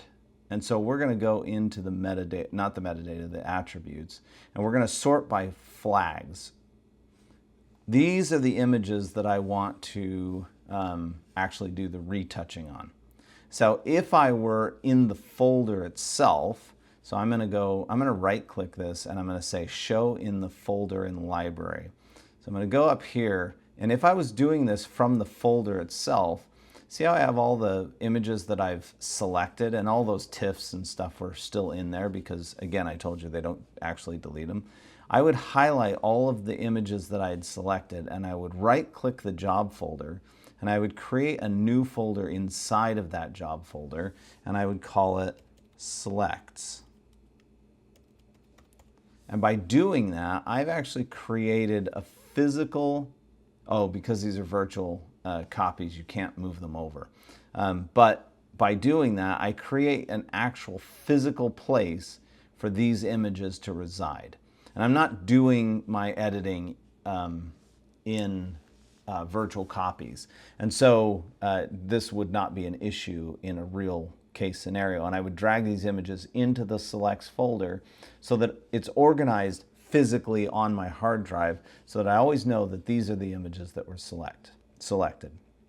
But since we're not doing it in the folders and we're just doing it here in the collections, I'm going to go back into my indie collection here, which is here. And you can see that these images that are flagged are selected. I can go into the edit menu, and I can go to invert the selection, and now it's selecting all the images that are not picked, and I can just hit delete. Now they're gone. So now all I have in this collection are images that are selected. And the same would be true if I had moved them into this folder up here. If I'd put them in the selects folder, then when I click on that selects folder, I'd only see the images that have been selected. So now I'm going to highlight all these images and I'm going to send them for retouching.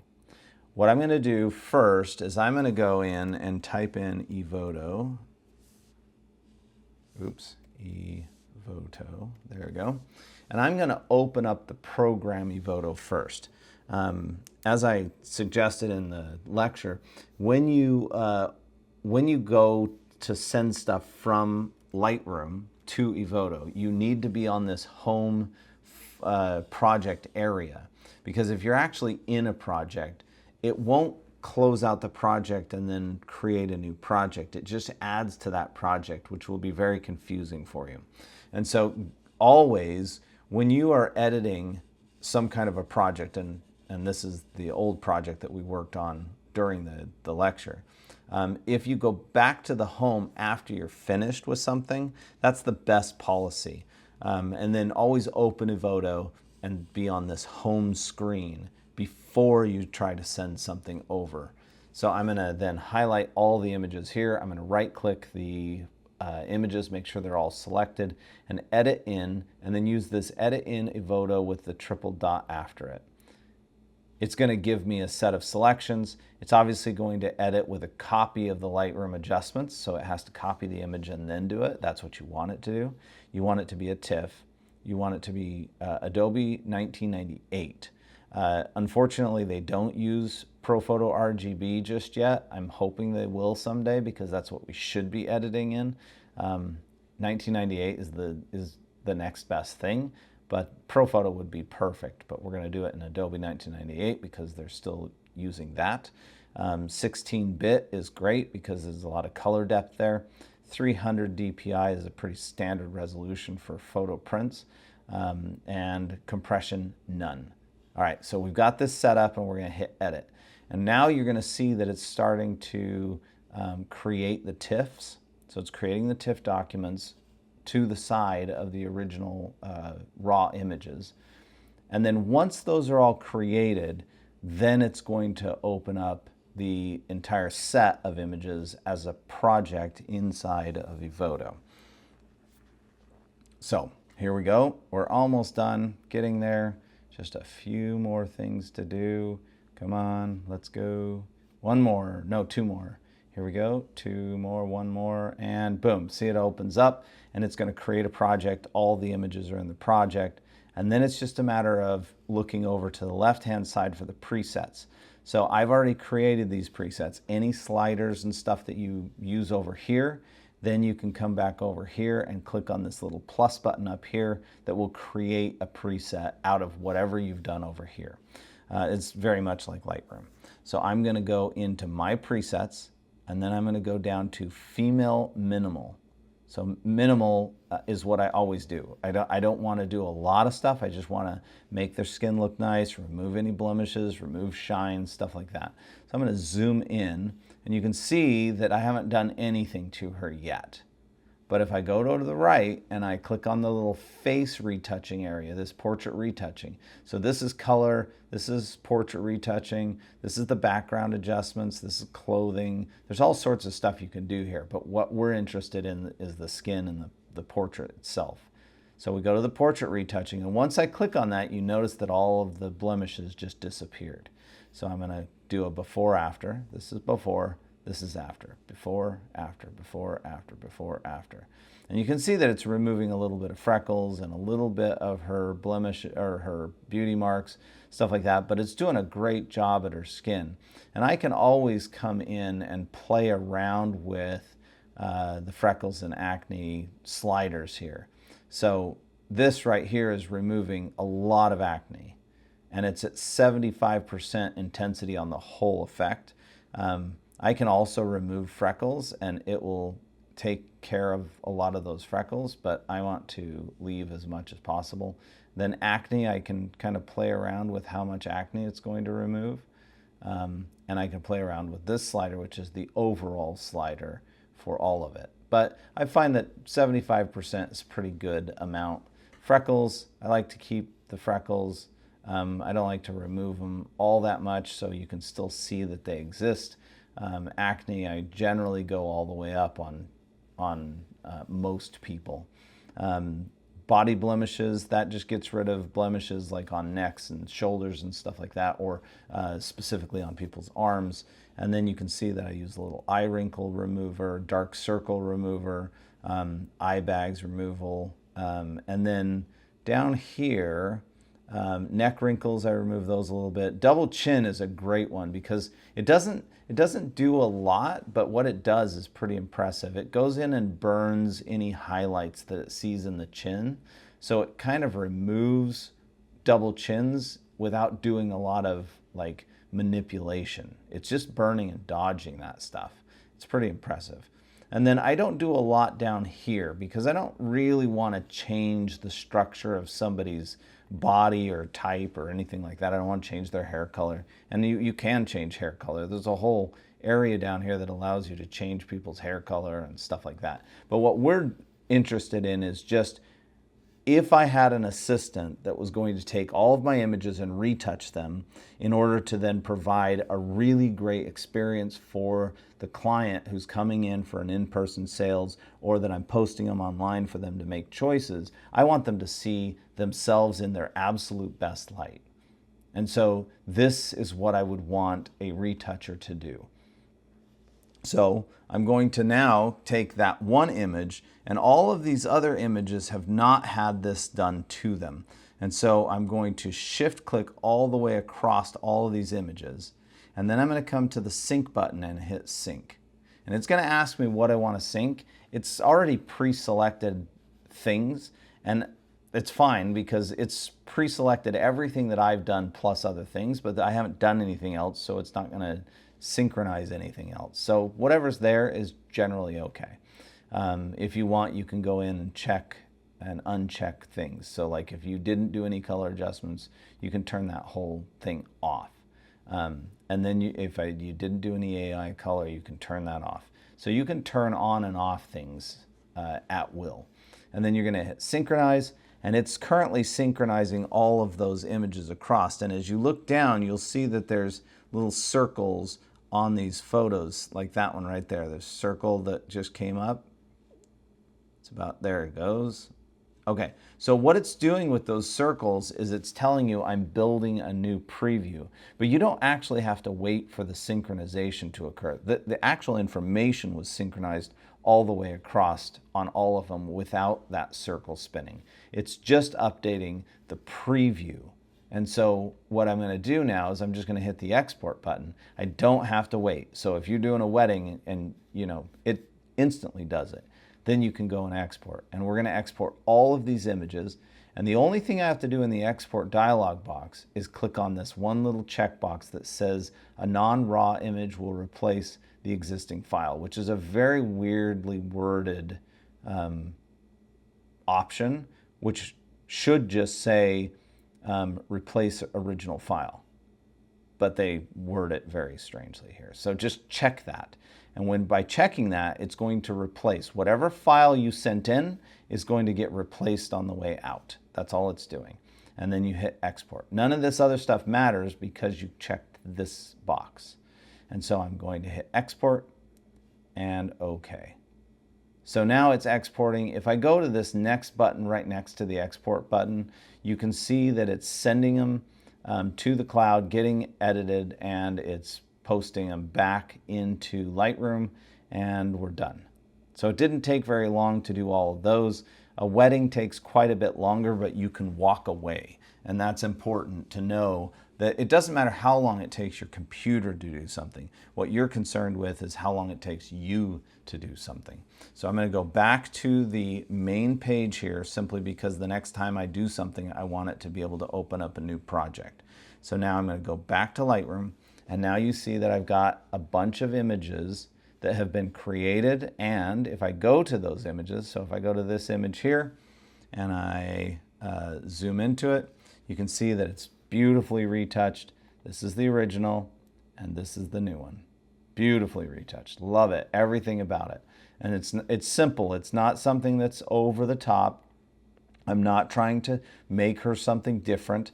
I'm just giving her her best self. That's what I want to do because I truly believe that everybody has a best version of themselves, and it doesn't have anything to do with their size or their shape or their hair color. It has everything to do with who they are, and you can see that pride right there, and I love it.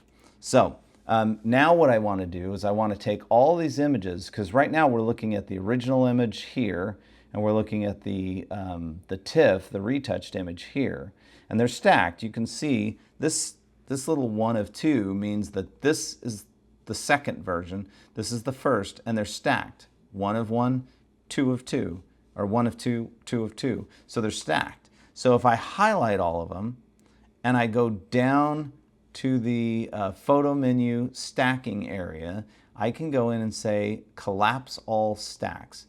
And that just closes all those stacks up before I start doing stuff with them, because now I'm only going to see the top of the stack, which is the TIFF document. So now the original RAW is hidden. And no matter what I do now, it's only going to show the client these. So when I export, it's only exporting these. Okay, so we've done our retouching, and now we're going to export them to our various purposes.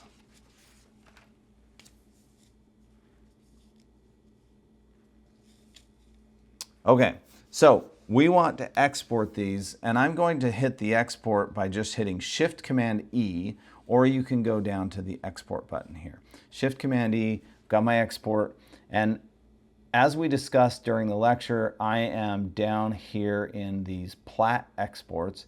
You can see that there's one for print and one for slideshows. If I click on the Smart Slides one, you can see that I've developed it specifically to be for Smart Slide slideshows. And when I export, I'm gonna have to choose a folder. You're gonna always wanna choose that anyway. But I'm putting it in a folder called SS for slideshow.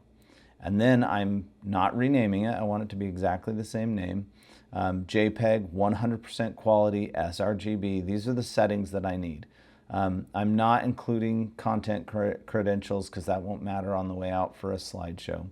And then I'm resizing it, and I'm using width and height, but notice that I'm not putting anything in the width, I'm just using the height.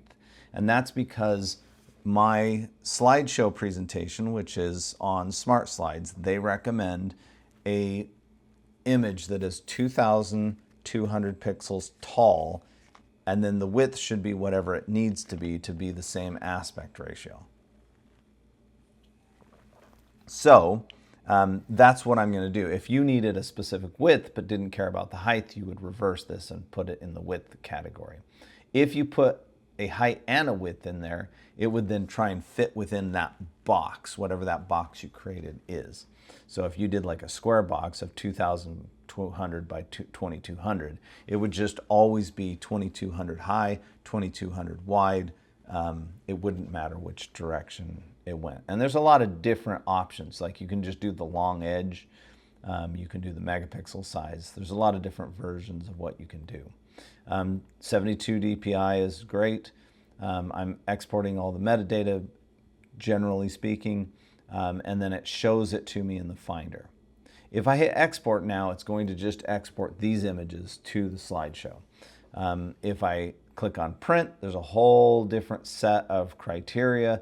Notice that I'm not resizing the images, and I'm also showing it in the Finder afterwards. Now, I'm not going to export these, but I do want to show you what happens if I click on, right now, you see when I click on the names, I'm choosing that and I export, I'm choosing this setting. But if you click on the checkbox and then another checkbox, now you can export both of these at the same time, print and slideshow. And then you would hit the batch export. It's going to ask you, where do you want that parent folder? I'm going to choose the parent folder. I'm going to choose Indie Print on the desktop. And the reason we put images on the desktop when we export them is because they're temporary. They're just going to get put somewhere. They're going to be sent to some service, and then they're going to be deleted. So anything that's on my desktop is something that gets deleted very quickly after I'm done with whatever the project is. It's a great reminder, do this thing, because it's cluttering up my desktop. But I don't want it to stay there because I don't want to have a desktop full of stuff. Okay, so I'm putting on the desktop in the folder where I want it to go, and I hit choose, and then it's going to send it to a subfolder called prints, and the smart slides are going to go to a subfolder called SS, and I'm going to hit export, and now it's just going to send those two export jobs out. You can see that I've got slideshow here, and I've got prints there. Two different sizes, all done at the same time. I can send them to different services, whatever I need them to do. Okay, so now we wanted to go in and export something by star rating, simply because generally speaking, especially if you have a larger project, this is a small project, so it doesn't really count, because if I was doing a slideshow, it would be all of these. And then if I was doing some kind of book, it'd be all of these. And that doesn't really help us to describe a bigger job. So what I'm going to do is I'm going to go to the Kent Wedding Collection. And we already talked about this as well. And you can see that it's got all these greens on it, right? So the green is flagging coming from my AI service, right? So, but we'll disregard those right now. What I want to do is I want to look at the star rating of our images. So let's just pretend that you've already seen me go through and flag and star all of these images. So the reason that they're here before us is because they were flagged. And then there's stars that tell us how good something is.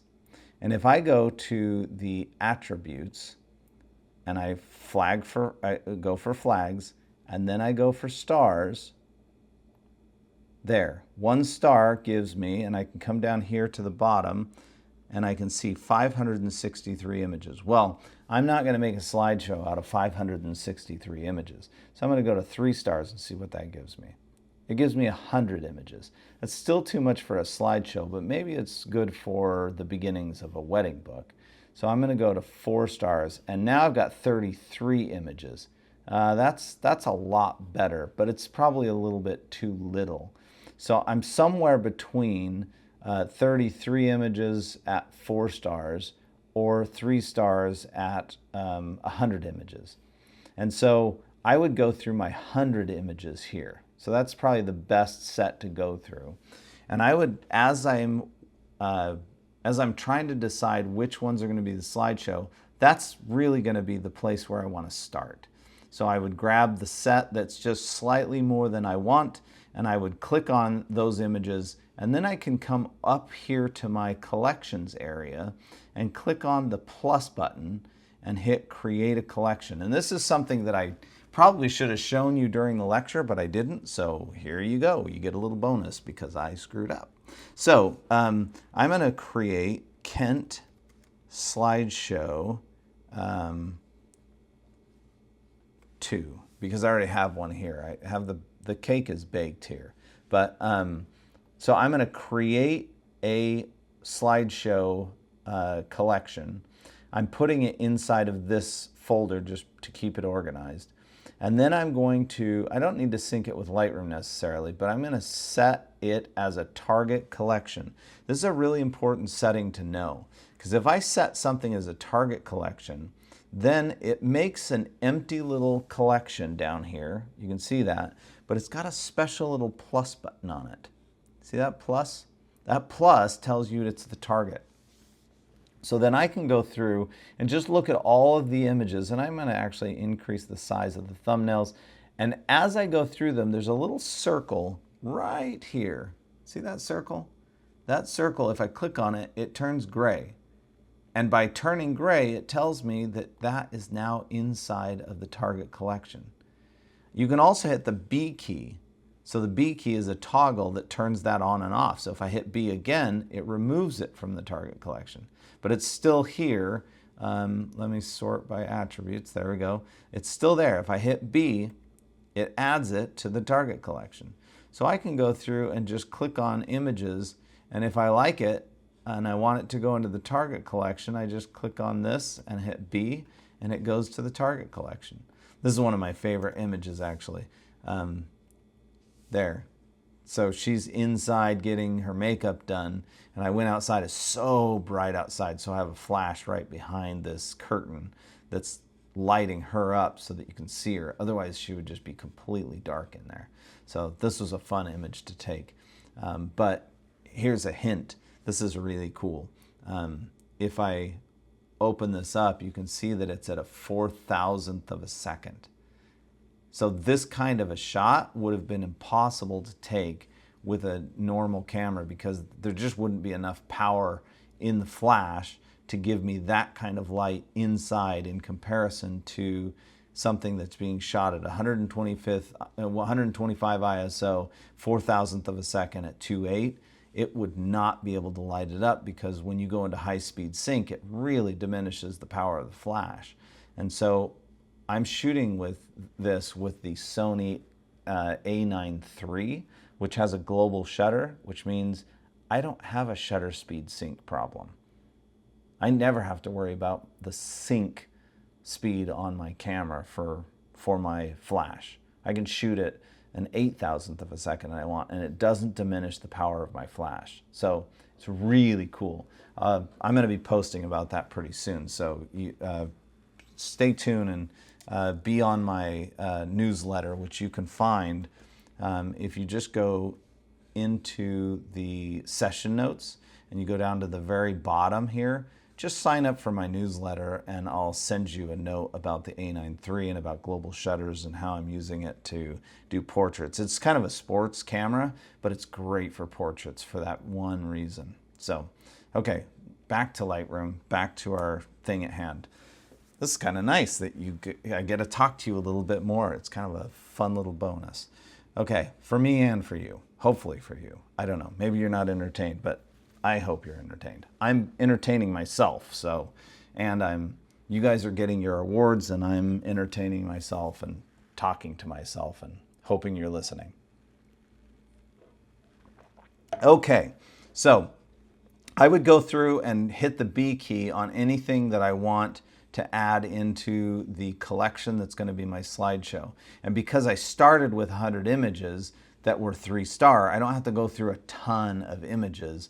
I just kind of scan through and look and just click on the ones that I want until I have approximately, and you're going to see I have 69 in this set. So this is how I come up with it. I've got 69 images here. Those will work for my slideshow. So I'm going to highlight all those images, and we always want to sort by the images inside of Lightroom. So you don't want to export all of your images and then go sorting and looking in your Finder, or worse yet, you upload them to the service and then you got to pick them up inside of your slideshow maker. You don't want to do that. Just make the collection inside of Lightroom because it's the most robust place to be selecting things. And so I'm going to go and highlight all the images that I've selected for the slideshow, hit export.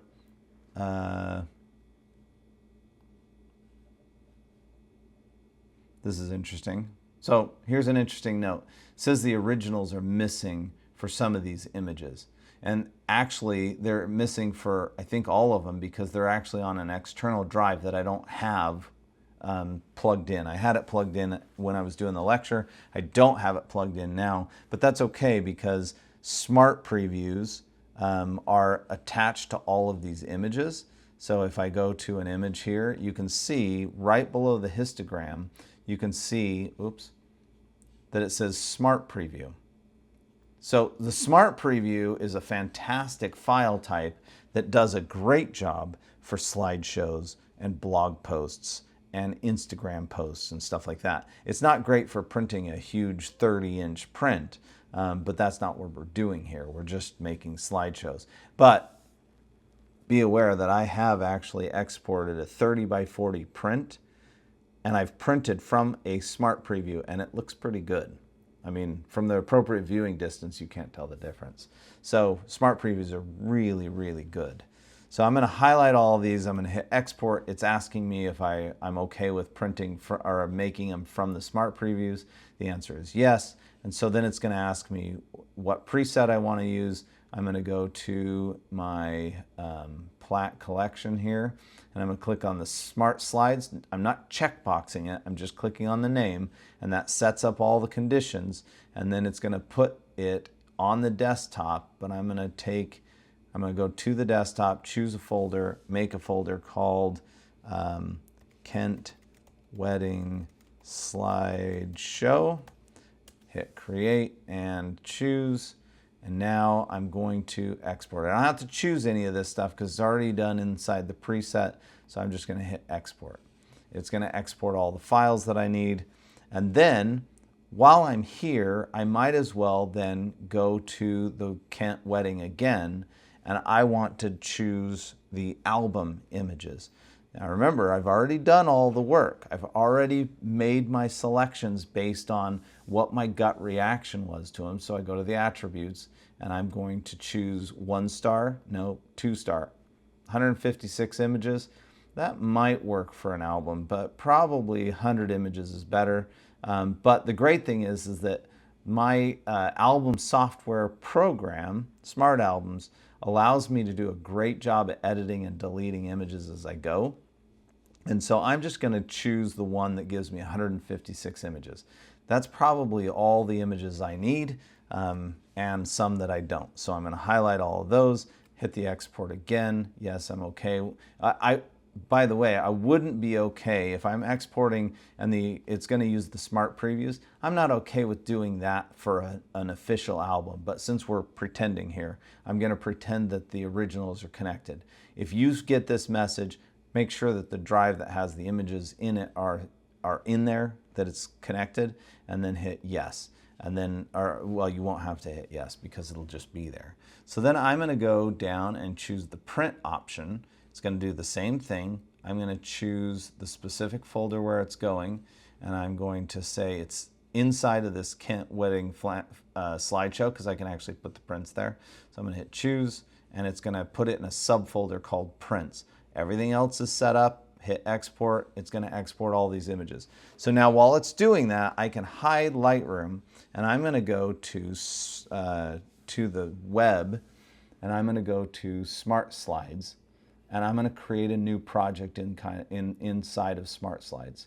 So here we go. what kind of, do I want it on a phone or do I want it, I always want it at 16 by 9. And it's going to be Lindsay and, oh, let's use an ampersand, and Scott. Okay, and then the advanced options is what's the event date. I can put that in there, the password. The call to action is really important. So the name of the button is going to be view the entire collection.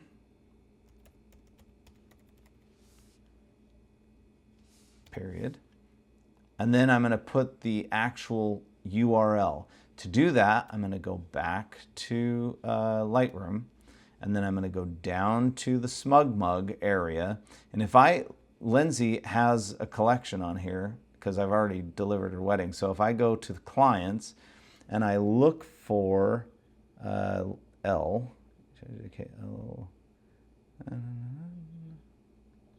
there we go, Lindsay and Scott. If I right click, or if I click on this, then I get the URL here. I just right click it and copy it. And then I go back and I paste it here. That's it. That's all I have to do is paste that and say view the collection there. And then I can also allow them to download the slideshow as an MP4 and put a pin if I want them to have to, put in a pin. And I always just put the date of the wedding. Like if it was, October 5th, it's 10/10/05. So that's easy for me to remember. I always have the same type of pin for every event. So I just know it's the date that we shot it. And then I would hit create. But I'm not going to allow download because this is a test. Okay, and I would put the date in here, but I don't need to do that for this. It's a test. I'm going to hit create. And now it's going to ask me for the images. So I'm going to click on add images. I'm going to go to the desktop. I'm going to go to the area where I have them, slideshow, highlight all the images, and hit open, and it's going to start uploading those images. But while it's uploading the images, it wants me to start looking for a song. So Smart Slides is incredibly smart because it's trying to save you time. And it's creating beautiful imagery. It does not crunch your images, so you're not going to get crappy slideshows out of this. They're going to be super beautiful. I don't remember which song we chose for this, so I'm going to hit play and just listening to the song. And you can kind of click through the song to see what it sounds like. And I don't remember if this is the song that we used or not. But I'm going to just say, yeah, that works. We're just gonna go for that one. It doesn't really matter. You choose the song, or you could upload songs. So I've got plenty of songs that I've uploaded that I have rights to. I always use images or songs that I have rights to use. You can also look at your favorites, and you can search for songs. But I'm going to choose one here because if I choose a song that they have here, and I hit plus, the song goes here, and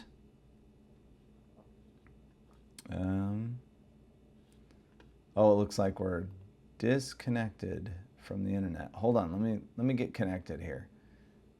Okay, so now we should be better on our internet. So let me just refresh here. Let's reload the page. Come on. Love internet problems. Okay, so we dropped our internet while we were uploading, so I'm just going to re-upload. So I need to add images. Go back here. Let's see, it was stopped at, actually it was kind of random as to what it was uploading. So let's just open all those. Oh, see, it already sees that it's got duplicate files. Hit OK. Here they go. Okay, so we are uploading our images. It's going up nice and fast. Okay, so now we have all of our images here. And you'll notice that I can change the transitions. So I'm going to click here, and you can change it from a dip to the background. You can do a crossfade, or you can do a hard cut. I prefer a dip to the background. That's my favorite transition. I don't like one image crossing over another image. That bothers me. That kind of crossfade is awful. And so I'm going to choose the time of the transition. I think 2 is too much, 1.5 is good. It gives you a sample here. That's pretty good. And if you have multiple segments, you can apply that to all the segments, save. And then notice that up here, if you had a lot, like let's say you had more than this, then you could create different sections. So you could add another song. So over here you could click add another song. And so this would have a section of one song and then a section of another song. And you can then add photos to different sections. So you could have like a getting ready section with a song. And then the next section could be the ceremony. And the next section could be the party. And 3 different songs could be added to it. So you can get kind of tricky with this too. But I'm just going to have the one section and I'm going to hit beat matching.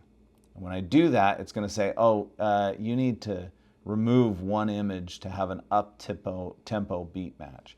So I'm going to hit delete the last image. So now it's acceptable for a beat match, meaning it's going to time the transitions to every single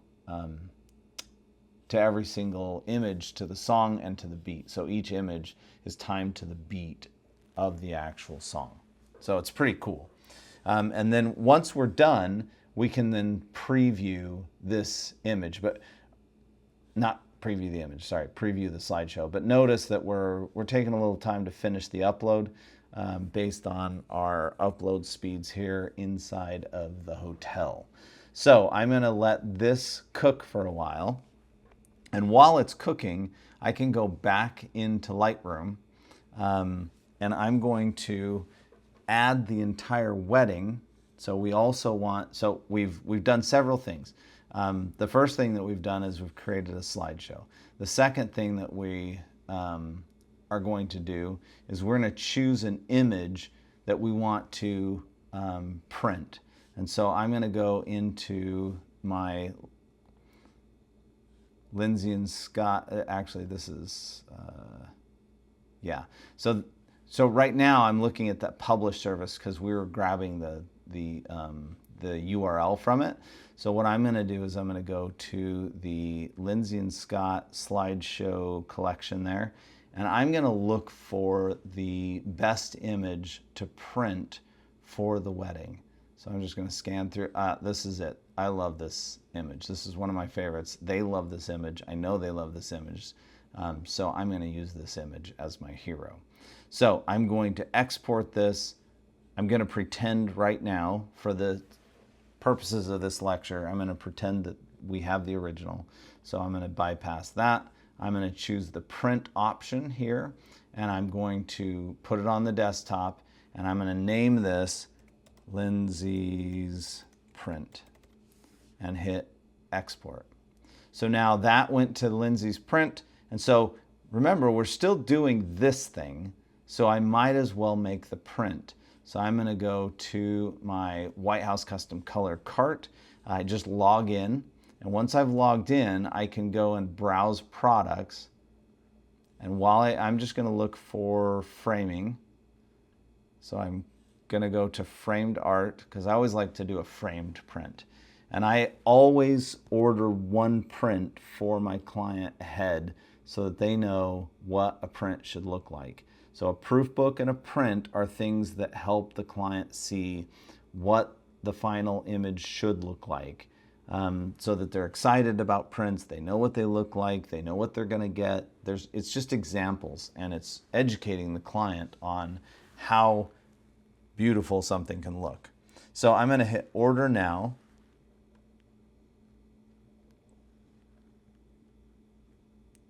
And while it's doing that, I'm going to pull up the actual folder where it exists. There. So it's showing me what's possible here. So it shows me I can do a photo print, I can do metal, fine art, I can change the paper type, I can add a matte, which I love, and I'm going to make it a bigger matte because I love bigger mattes. But I want I don't want 8 by 10, I want a 16 by 20 frame. and I want it to have the matte. So there we go, big thick matte. I want it to have a thick matte, like I want it to be really thick, that bevel. And I also want the frame itself, frame molding is going to be, it's a really simple frame molding called Lexington. It's just a nice black frame. It's nice and thick, looks solid, looks great. So that's my molding, that's the print. I just need to grab this little JPEG, drag it in there. Gotta wait for it to upload. And once it uploads, then it's gonna kind of flip it. There, so you see it flip because it knows it's a horizontal. It's gonna show you what it's going to look like. And then you're gonna just order it. So let's just wait for it. But the point of having a print and a proof book and a slideshow and a website for them to order from is so that they have all of these great examples of what the images are going to look like. They have the website so they can see all the images. They have a slideshow so that they can get the emotion to the images. They have the print so they can see what the quality of a print looks like, and it's kind of a really high-end gift for them. And they have the proof book so that they can be educated. And you're going to see the education of the proof book as well as the slideshow and the website here in a minute. So this is a print that I'm going to order. I would just hit review and order it. Let's check in on our slideshow and see how things are going. It's about halfway there. We're just taking a long time to upload because we're in a slow internet connection here inside the room. So I'm going to go back to Lightroom. And inside of Lightroom, I'm going to grab the whole collection of images, highlight them. I'm going to go down to my SmugMug area, and I'm going to not put it in the clients area because I want to be able to delete it later. And I'm going to right-click the lectures here, and I'm going to create a folder inside it. So when I do a big job like a wedding, I'm going to actually have multiple folders inside of one big collection. And so I'm going to call this Lindsay and Scott 2024. That's when the wedding was. And I'm going to allow anybody to see this, but you can also add a password, and I'm going to hit create. And that makes a folder.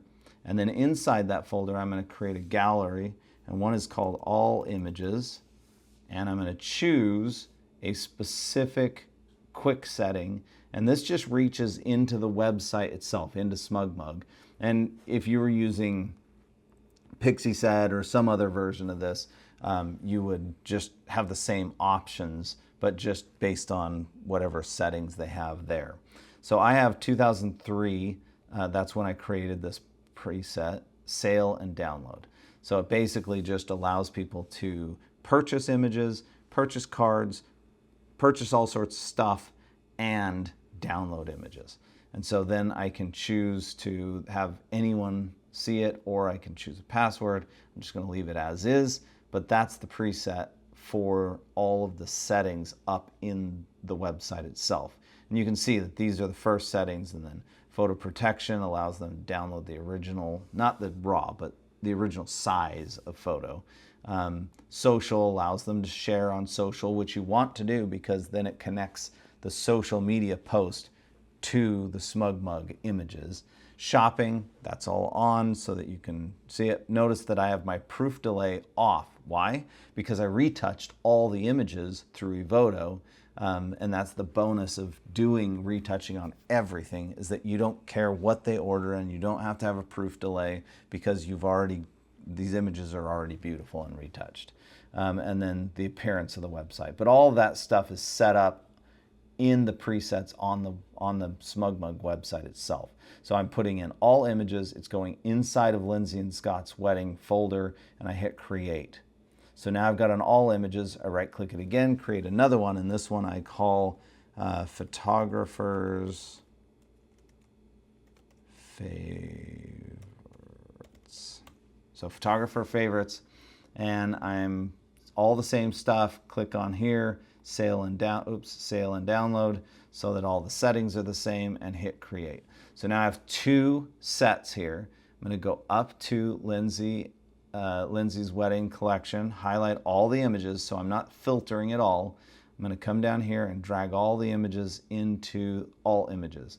Then I'm going to go up to the slideshow and highlight all of those images, and I'm going to drag them down as the favorites. So now they're going to see duplicate images in the favorites as what they see in the all images. That's fine because they're the same images.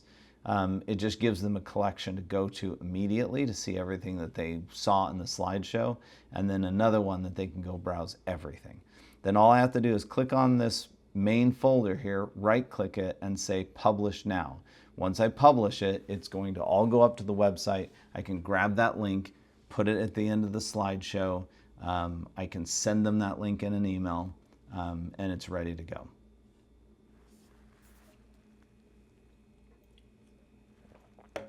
So at this point, we have a website ready to go. We have a print that we have ordered. So we have this print ready to go. We have our smart slides almost up. And so we're going to go now back to, we've already exported our print, so we don't have to go back to Lightroom. What we need to do now is we need to open up Smart Albums. So I'm going to click on Smart. There it is, Smart Albums. We're going to open up Smart Albums, and we're going to create a new project inside of Smart Albums in order to create our album. And we're going to do this while we're waiting for the smart slides to upload. So we're literally just in production mode. And while you're waiting for one thing, start working on the other thing. And by the way, if you're waiting on one thing and you have multiple portraits to do and you want to make multiple slideshows, that's fine too. Open up another browser window, start uploading more images to a new Smart Slides project. And so you could be working on multiple slideshow projects at the same time as well. The idea is that we just want to be really engaged in getting stuff done. So we're not sitting around waiting for things. So I'm going to go to New Project. I'm going to create an album.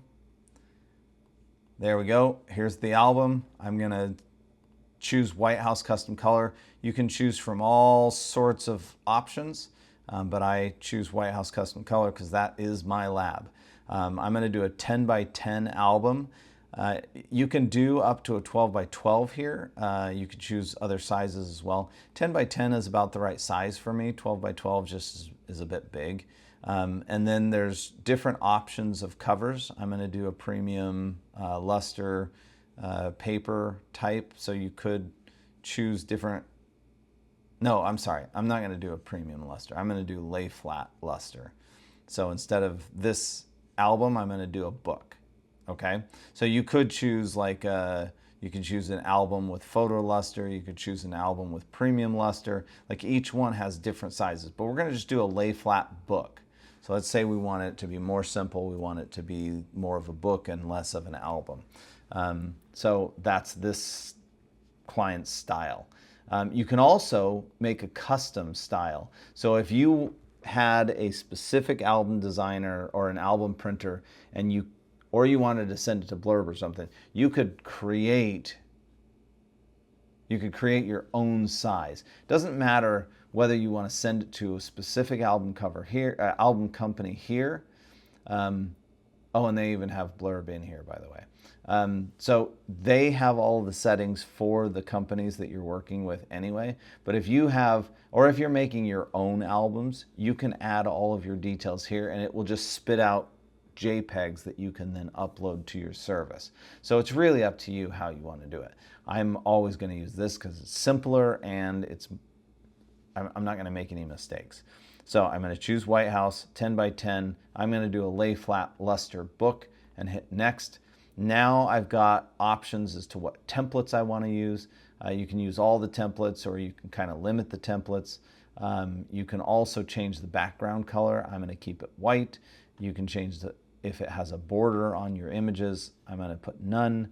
The gaps can be either thin, thick, or extra thin. I'm just going to stick with thin and hit start. And now I need to choose where it's going to go. Now, where the album is going to go into the actual job of the client's job. Unfortunately, remember that file is on a hard drive that's not connected at the moment. And so what I'm going to do is I'm just going to put it in the desktop, which is not the right place to put it. So don't put it on your desktop. I'm just putting it there because I'm going to delete it right afterwards. So I'm going to say Lindsay's album and hit create. But you should put this inside of the drive, inside of the job folder where it actually belongs. And then you can name this, album or something like that, or Lindsay, or it doesn't matter, however you want to name your albums, and hit save. Okay, so now I have my album for Lindsay and it's blank. So I got to add some photos. I'm going to click on the add photo button here.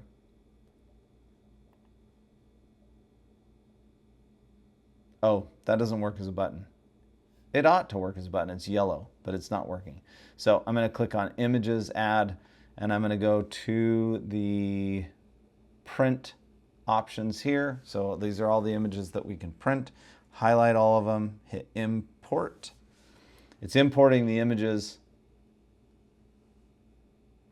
Okay, so we have them. Unfortunately, I chose the wrong folder. I chose the 61 print folder instead of the 100 and whatever. So I'm going to go and import images again, and I'm going to go find those other images, which will be interesting because you're going to get to see what actually transpires. So if I go to Lindsay print, no, if I go to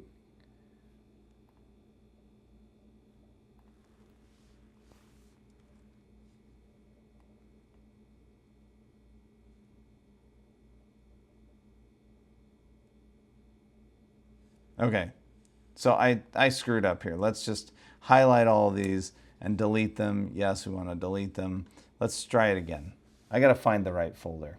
This is why you should not screw up and not record your process before, or your lecture before.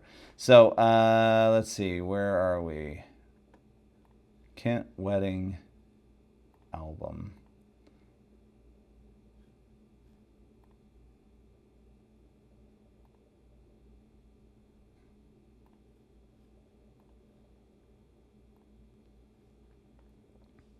All right, well, we're just going to use these.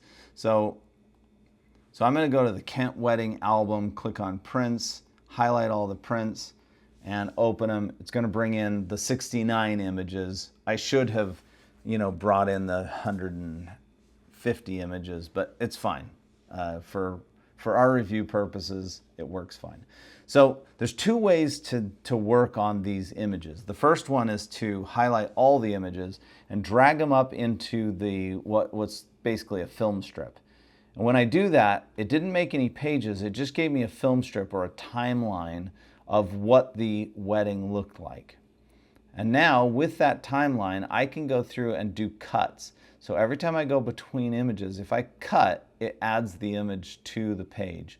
And then if I cut again, say here, then that spread is done.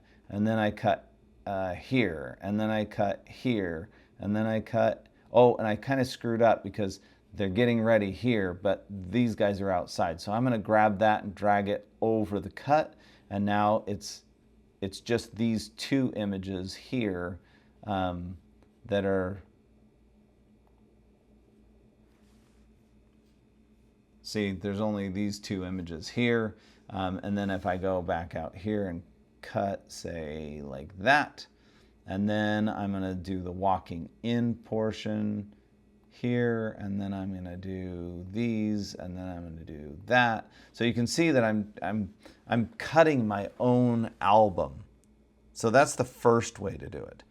The other way to do it is to, let's undo all of this. The other way to do it is, instead of instead of doing the cut, which is really, really accurate and very fast, it only takes a few minutes to create the basic album structure. The other way you can do it is click on Auto Build. And if I click on Auto Build, it just asks me some basic questions. How many spreads do you want? How many image per spread, etc. So I'm going to choose, on this particular one, I'm going to just use 10 spreads, 20 pages, simply because I don't have all that many images. And it's telling me that it's somewhere between 1 and 24 images per spread. And I'm going to do it based on image grouping. So I can specify a range of how many images per spread, or I can just say, do it by smart grouping, and it's going to decide based on what images look like and how they should be put together based on the blocks of time inside of the JPEG, the metadata, etc. So I'm just going to let it try and intelligently come up with that. And then how much can I use reuse a template? I'll let it kind of decide on its own medium. If I said maximum, then it could reuse templates all the time. If I said minimum, it would choose a different template all the time. And so I'm going to hit auto build there.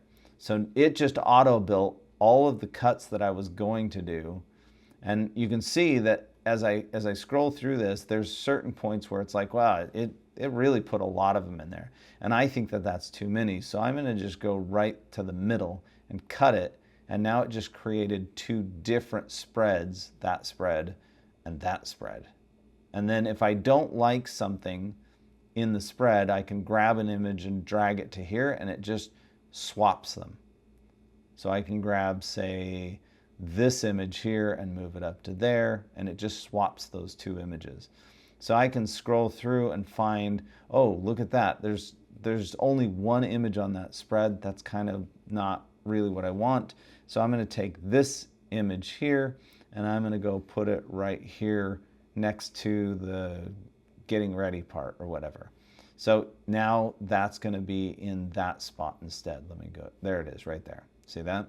But that's too many images for this spread. So now I'm going to go through and say, this is obviously the wrong image there. I'm actually going to delete it. And then I'm going to cut right there. And that made this spread a little bit better. See that? Now it's much more open. I love that spread, except I want this image to be here, so I'm just going to drag it like that, and it replaces those two images. So you can see how easy it is to then start working on it. And if I double click this, I can actually drag images wherever I want them to be. So let me undo that, and if I hit the yellow arrow, it takes me back out. If I just want to change this, but I want to do it really fast, I can use the up-down arrow and the right-left arrow. When I go right and left, it just goes from spread to spread, right and left. So it just keeps moving through spreads. If I want to change the spread, I use the up arrow, and it just cycles through different versions. I like that one. Okay, so I've already chosen, and it's so easy to just go to the next spread and just kind of try different versions of it, right? That's awesome. Except I don't want this there, so I can click on it and delete it, and then it just renegotiates that spread. So this is so easy to design an album. And once you've designed the album, then all you have to do is click on this little export button. And the export button is going to give you either for printing, this is what you do when you send it to the printer, or you can do cloud proofing. Cloud proofing allows you to create an album online, and your clients can go and log in, and then they can type in their responses, they can make notes on images, they can ask for retouching, or they can ask for you to swap an image out. And remember, they've already got the online version in the SmugMug account, or whatever account you have to show your images, so they can look there.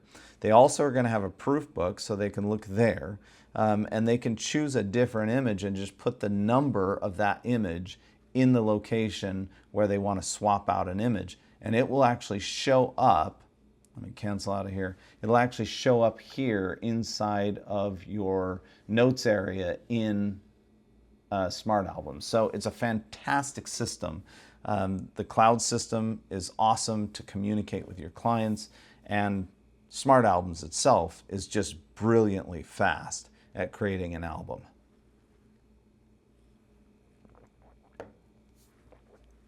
Okay, so that's Smart Albums. Let's just say we've designed it. We've sent it to the cloud for proofing, for cloud proofing. And as a result of that, we now have a link to send to the client for their cloud proofing experience. So I'm going to hide that. I'm going to go back to Lightroom. So now let's check on our Smart Slides. So we go here. Yeah, it's ready to go. So now that Smart Slides is ready to go, we just simply go to Style and Preview, click on that, and it's going to allow us to see what this is going to look like. And so I'm going to choose a classic cover, and I can also choose the style of that cover. So you can see that it's going to look like that, or it's going to look like that. I actually prefer the first one. You can see what it's going to look like on the phone. I've changed my typography here, and you can see the color palette, and then the slideshow player size, etc. So I want it to be extra large, and then I hit publish. But before I do that, I'm going to go back, and we're just going to play this. So you get to hear the music, and you get to see the slideshow in small as a preview before you commit to it. So we just wait for it to build a little tiny small preview and hit play. It's going to go through and start playing. We get to see what it looks like. If we like it, then we just go to Style and Preview. We've already changed that, and then we hit, oh, and by the way, you can change the image that's going to be the front image, so I might want to change it and do the hero image here. There we go. So that's going to be the hero image, and then hit publish. Once you hit publish, it's been published. We can get a link, we can download the file itself, and we can embed. If we download the file, it's going to give us the HD version. The 4K version has to be created. So it's working on the HD version, it's rendering the file, then it'll end up rendering the 4K file, and you can download that as well. So you can download both versions. The great thing is that I'm telling you, the quality on Smart Slides is so incredible. It's better than any other slideshow program because it is taking the full-size file and then it's generating based on whatever type of screen your client is looking at it. So if they're on their phone, it's going to deliver one size slideshow. If they're on a 40-inch, 50, 60, 70-inch TV, it's going to deliver a slideshow specifically for that. So it is really intelligent about the way it's delivering, and it always looks perfect. Like the images look great. So that's why I love it. And you can also embed these slideshows on your website. So there's 3 different ways to share those with your client. I usually just grab the link, copy the link, and then I put that in an email or a text to them so that they can see it. And it kind of comes on its own schedule. So it comes as like a teaser to the rest, because once they get to the end of the slideshow, remember, it's going to have that little message that says, see the entire collection. So the slideshow is the announcement of the website collection of images. Okay, so we have a slideshow now. We've created an album. So we have a slideshow, we have an album, we have a print that's on order, and we have created a SmugMug website. So the last thing that we need to do is create a proof book. Creating a proof book is very easy. So I'm going to go to all images. I'm going to highlight all of these images. Oh, sorry, this is in the SmugMug area. Got to go up here. So I'm going to go to the Kent wedding, and I'm going to highlight all the images, and I'm going to make another collection. So I'm going to right click, create a collection, and I'm going to call this the Kent Wedding proof book. And I'm including all of the images that are in there. So if you were working from the original folder of images as opposed to from collections, you would actually still want to make a collection. So this is the one time that you definitely want to make a collection, because you're not exporting these to like a folder and then building a proof book. You are creating a collection because collections are actually what tie a book to your photos. And so you're going to create a collection for the proof book. This is one time where we really actually want you in the collections area. And I'm not just using this as a way to organize the images rather than messing with the original photos in the folder area. I'm showing you this and going to a collection because this is actually the right way to do it. So when you're creating a proof book, you want to create a collection first, and you're going to put it in a collection called, whatever, proof book. And you're going to include the selected photos. You don't need to synchronize it with anything necessarily, and hit create. So now you have a proof book collection, and it's got all the images in it. If you then go in here and sort by file name, that way it's image number 1, image number 2, image number 3, image number 4. And I want you to notice that these are TIFF images. These are not raw images. Every single one of these images, well, not every single one of them, like this one's raw. Why? Because there's no person in it. I didn't need to retouch it. And so this one is a TIFF because she is completely retouched. And all of that was done automatically by Evoto. So I'm going to highlight all of these images. I'm sorting them by sorting down here, sorting here, file name, because I want them to be 1, 2, 3, 4, 5, 6, 7. And I'm going to go to the book module. And inside the book module, it's very important when you get here. See how it already has other images in here? And when we were doing the lecture, you saw that I built something and there was other images in there already. That's because there's this weird thing about Lightroom and the book module where it holds on to old stuff. So what you need to do is come to the book module and you need to clear the book. So you want to clear the entire book. You want to, there, see, now it got rid of those extra images. So now it's just the wedding. So you have to hit clear book before you start something, because otherwise you're going to have these extra images from the last thing you did.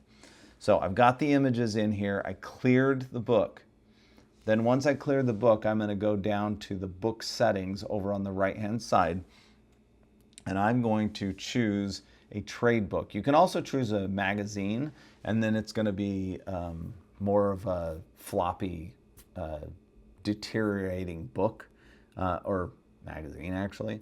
But it's a really nice magazine. It's really well printed, but it's softcover. You can also do a softcover trade book, but both of these options are actually very inexpensive. The photo book is very expensive. So that's something that you would do just for photos, where it's like you're creating a portfolio book or something. But I would do a Blurb magazine or a Blurb trade book. Those are the two that I would choose. So I'm going to choose a trade book because it's very inexpensive. And I'm going to choose 8x10. And I have to relay out things, but I haven't laid anything out, so that's fine. Hit change the size. Hardcover top. I want the cover to be hard. I want color paper, and then no logo. And that starts at $22. Okay, so the next thing that I need to do, I've got my size right. Now I don't want to be placing these on their own. So the way the book module works is that you have the ability to click on a page and choose, like you could say 4 up, choose 4 up, then you could highlight 4 images and drag them to the page, and it automatically puts them in there. But we don't want to do that because that's just a long process to do that. So what we want to do is have Blurb, we want Lightroom to automatically create all of these images or create a proof book out of these images. And so the first thing that we need to do is we need to go to the auto layout area, which is right here, and we need to choose one of our presets. And the way you make a preset is by clicking Edit Layout Preset, and it gives you this editor. And this is the left page, this is the right page, and notice that they're exactly the same. I've basically chosen a fixed layout, 4 photos, see that? There's 4 photos, and then I chose zoom photos to fit, match edges, add photo text, align with the photo, and then I chose a specific style for the text. Now, and then once I did that, I clicked on here and I hit save as a new preset. Once I've done that, and by the way, the preset area for the text options is right here. So when you choose a type, so you can set up your text information, and then you can create a, there it is, text style preset right there. So if I choose a text style, right now I can't because I don't have access, I'm not clicking on text, but that's a drop down for the preset. That's where you create or choose presets for a type style. So that's important to know. The other thing that's important to know is you need to go up to the book area, so this book module drop down, and it says book preferences. You have to go here. This is critical. And I didn't mention this during our lecture, so that I'm glad that we're doing this. Book preferences, you have to click on that, and it doesn't come this way. You have to tell it the default mode is to zoom to fit, not zoom to fill, zoom to fit. You also want to say fill text boxes with what? With the file name. Not with these things, but with the file name. Otherwise, it'll start filling it with all sorts of other stuff. So you want to fill auto text with a file name, and you can constrain it to safe areas so that it doesn't get cut off. That's it. Those are the only preferences that you have to worry about, but just make sure you do those. And those are sticky preferences. They will stay sticky for the rest of eternity as long as you keep Lightroom and don't remove it from your system. Okay, so now that we've set that up, we just simply go up to our auto layout. We choose our 4-up trade 8x10, and we hit auto layout, and it just starts making our book. And it'll take a while to get through the entire book, but I'm going to actually stop it on the way. So, I mean, we've already created 100 pages, so that's enough. And you can see all these exclamation points is because it knows that I put in a small image size. Remember, I didn't export the full high-resolution image. So it'll show you those if you have the wrong size photo. But as you look through this, it's great. If I look in at a particular page, you see there's the file name. It's perfect. If I zoom in here, you can see there's the photo. 0407 is the name of the photo. So if someone wants to, if you sent them the link to the album and then they want to change out a photo and put in a different photo, they can do that just by simply mentioning that specific file name, and then you can add that file in. Now, the other thing that I do to make this proof book interesting is that I want to go through the book itself, and I want to find the best images. So the first thing I need to do is go down here to the filter area and just filter by 3 stars and above. So now I'm looking at just the best images, and they're already in the book. So they've already been placed into the book, but I'm going to add them again into the book. So I'm going to just go up to the top here, and I'm going to start at the beginning. So I'm starting from page 1, and I'm just going to go, okay, I really like this picture. And see how it shows, it highlighted that yellow moves. So if I click here, it goes to that page. If I click here, it's on that page. So I'm going to add a page right after this page. So I just add a blank page. And now that there's a blank page there, if I grab this image and drag it on, now it's in that blank page. And I'm going to right click and fill the page. There we go. And I can kind of renegotiate the crop on it There we go. I like it. So then I'm going to go here and I'm going to click on, say, this image that I like so much. And where is it? It's right here. So now I'm just going to add another blank page, grab this, drag it, and I can change the actual page design as well just by clicking on this little drop-down menu. And I can say I want this to be with some kind of a white border around it. So if I click on it, now it's kind of inside the page instead of cropped off at the edges. And then from then on out, this page over here, which is the new page area, is now this style of page. And so if I want to create a new page somewhere, so like let's say I go to this image, where is it? It is right here on this. And if I click add page instead of add blank, it's going to add this style of page. So I click on it and boom, there it is.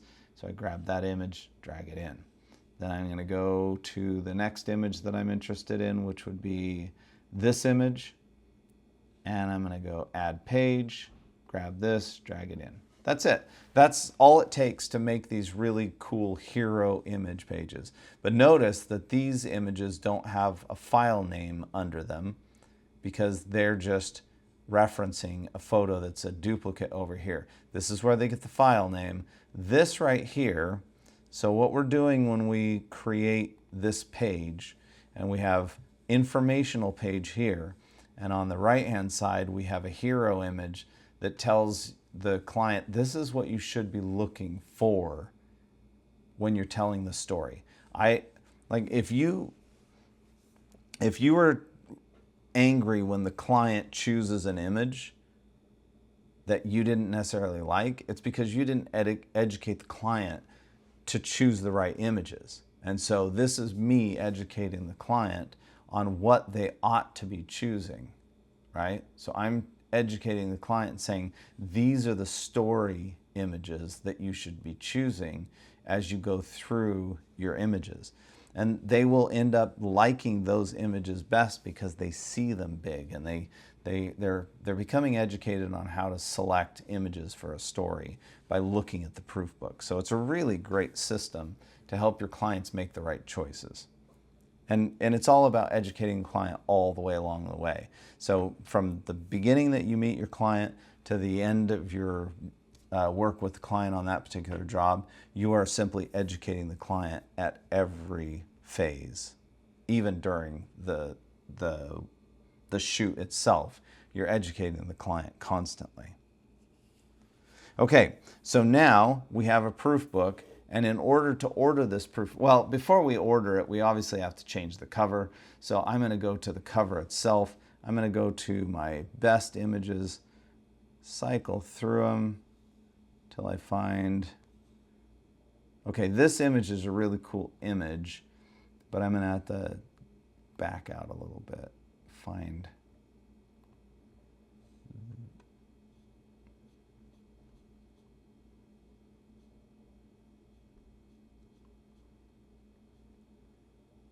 Where is that image?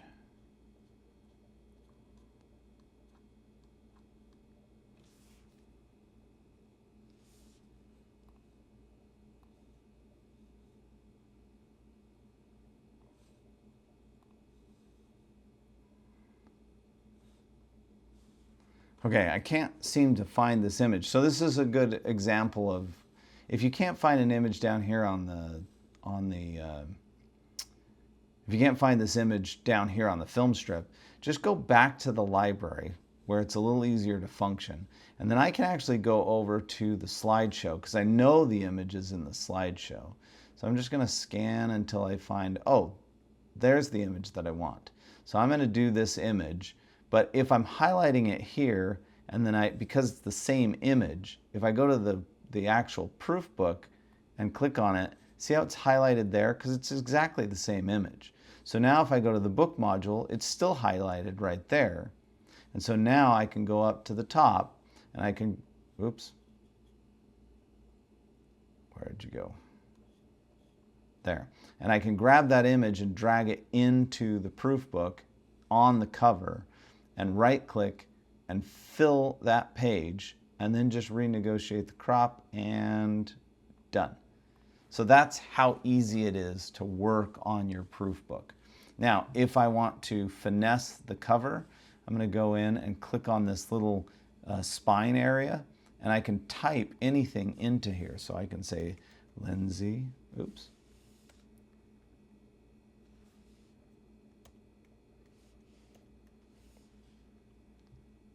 Book module. There we go.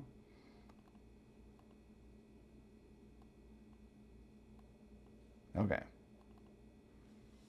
So now I'm going to type in Lindsay and Scott.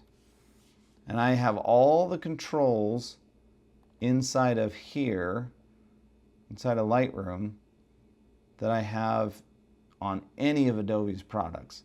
So I just come down to the type, and I can choose the type set, and I can choose the character size, and I can choose to center it, and I can also choose to center it top to bottom there.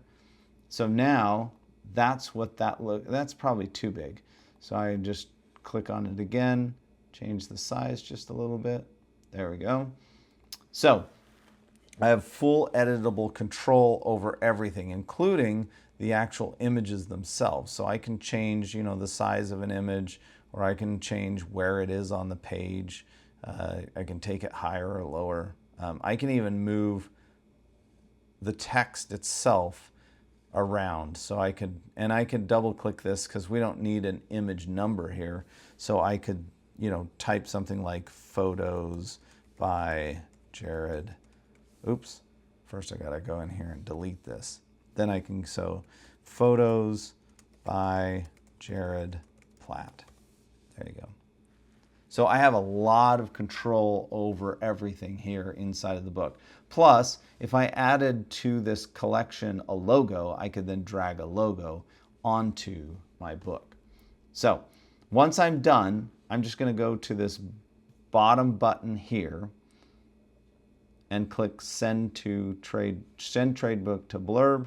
And by doing that, it's going to create all the pages from the original images. Make sure that these red exclamation points aren't showing up, because right now it's not accessing the original images. They don't exist. The only thing that exists is the smart previews, and it doesn't want to make them from the smart preview because these are bigger prints.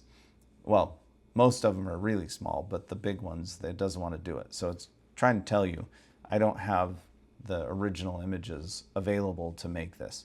So make sure you connect the drive that they're on, then hit send to Blurb. It's going to create the pages. It's going to send them to Blurb, and it'll just open a page, and you hit order and put in your credit card, and it orders this book. So now what we've done is we've created a proof book. We've created a proofing website. So proof book was created here inside of Lightroom. The web proofing site was created through a plugin inside of Lightroom to send to the web.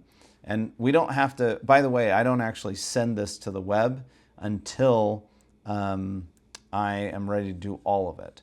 And so I've built the proof book, I've built the web proofing area.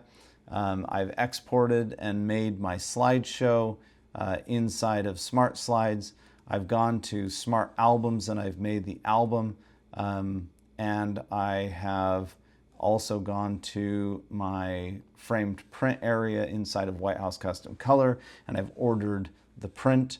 And so all of that's done, and now all I need to do is go back to Lightroom and say right-click, Publish Now, and go to the book module and hit Send to Blurb, and everything is now up and ready for my client to view it.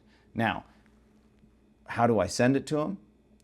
Well, the first thing I do is I drip a couple of my favorite images, and because all of these were synchronizing to the cloud here through the collections here, while I'm at the store, or while I'm out and about, or while I'm thinking about my client, anywhere, I can just open my phone and I can find this image and I can send it out to them in a text, or I can post it on Instagram or whatever.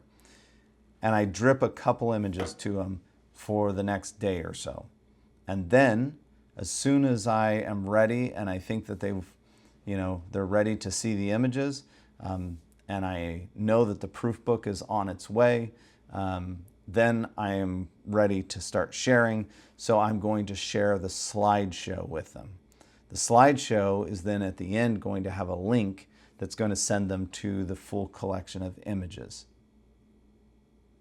And so they'll go directly there.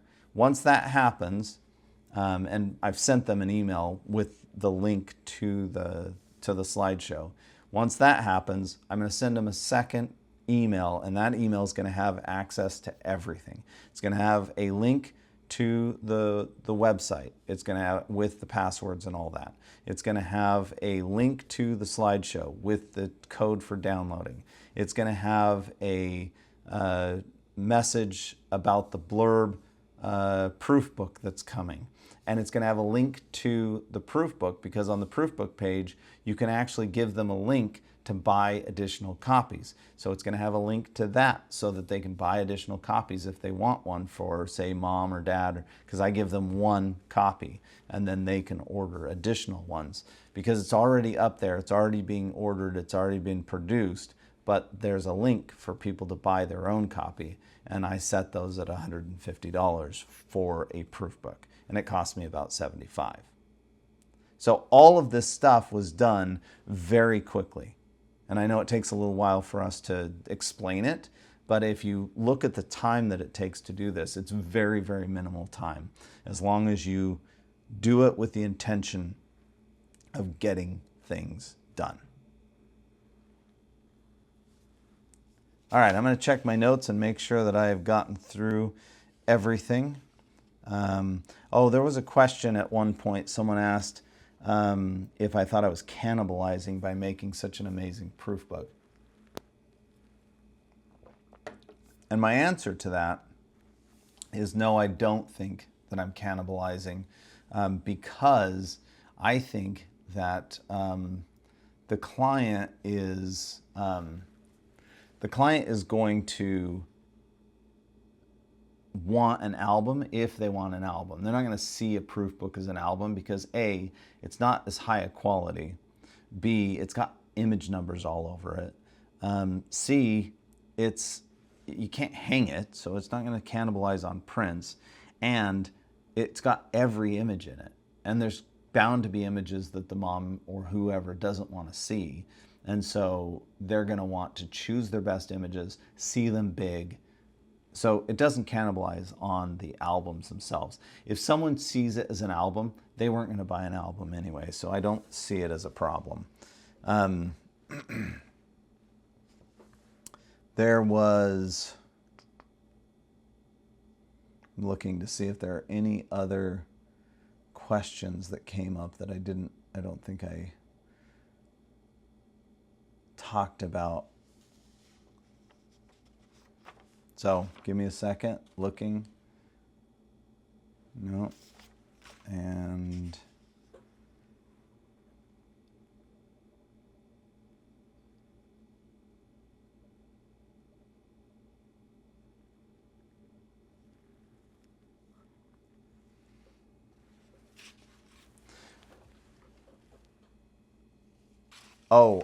the last thing I should mention is if for some reason you need to re-edit a photo from smart albums, so let's say that you get a note and they say, could you please remove, X from the photo? If that's the case, all you have to do is go back to the photo that they're asking to have reworked, re-edit that photo, re-export that photo to the same folder where all these were exported, and Smart Albums will actually see the new photo as you open this project, and it will replace it for you. So it's an automatic thing. It'll just replace anything that was re-edited after the original was put in. So that's how you would go back and forth. And so I'll have Smart Albums on one page or one monitor and Lightroom on the other monitor, and I'll just kind of go through the edit notes, and make sure that I change anything that was requested, and then re-export them. It'll automatically update on Smart Albums, and then I'll send it to print. Now, just a final note, remember that you're obviously here on session notes, so instead of seeing my daughter's cute video, you'll be seeing the actual session and this part of the session as well. But remember that there are all sorts of links down here. This link takes you to Imagen, this one to Evoto. The free 1,500 credits, that's a really good deal, and usually you can get like 1,000 free credits just to start, but you're getting an extra 500 if you click on that link. If you use the code Jared on Evoto, you'll get 15% off any credit purchases. Or if you just click this link, you'll get 30 free edits. Smart Slides, you get 15% off if you use JP15. If you use Smart Albums, same thing, JP15, you get 15% off. There is a plan that allows you to have Smart Albums and Smart Slides and the cloud proofing all at the same time. So that's a really good plan, especially if you're doing weddings or lots and lots of portraits. It's a great way to go. White House Custom Color is amazing. That's a link to them. Pro Photo Academy, this is a really great wedding. If you're a wedding photographer, this class is incredibly useful because it takes you through an entire wedding that I shot in the Bahamas. It's a real wedding, real clients, real everything. And so they graciously let us film during, but it's not filmed like anything you've ever seen because it's not a fake wedding, and it's not something that I'm talking to the camera during. So you really get a bird's eye view of the wedding itself. You get to be a fly on the wall. You get to see exactly what's happening. And I come back and talk you through what I'm doing. So it's a great one, and you get 30% off. It's on the Pro Photo Academy. So JP30 gets you 30% off. And then, of course, if you are looking for any presets or things like that, you can get 50% off going to my website. That's the link. If you're looking for other things, especially if you want to learn more about making a Blurb book or anything like that, there's all sorts of content on my website, on the blog. Just click on this link. And then if you want to be informed about future workshops that I'm doing or any kind of new products that I'm putting out, or even just announcements about, cool new things that come out in the photography industry, this is the place to go. You just sign up right down here at the bottom, and I will send you a newsletter. I don't spam people. I don't send a lot of newsletters out. I just send it out when it's useful information. So it's very, very, it's a very, very calm newsletter. You won't get sick of it. So anyway, that's the end of what I think I covered. I'm pretty sure I got it all because I made notes. Sorry that I wasn't able to post the whole thing, but you actually got a little extra out of it because I had to redo it. So I hope you all had a great time at your awards ceremony, and I hope this workshop or this lecture was really helpful to you, because nothing gives me better joy than knowing I've helped people to get their life back and not spend all their time behind a computer. So have fun. Please stay in touch. Feel free to email me. The best way to get me is just email me at support@jaredplatt.com.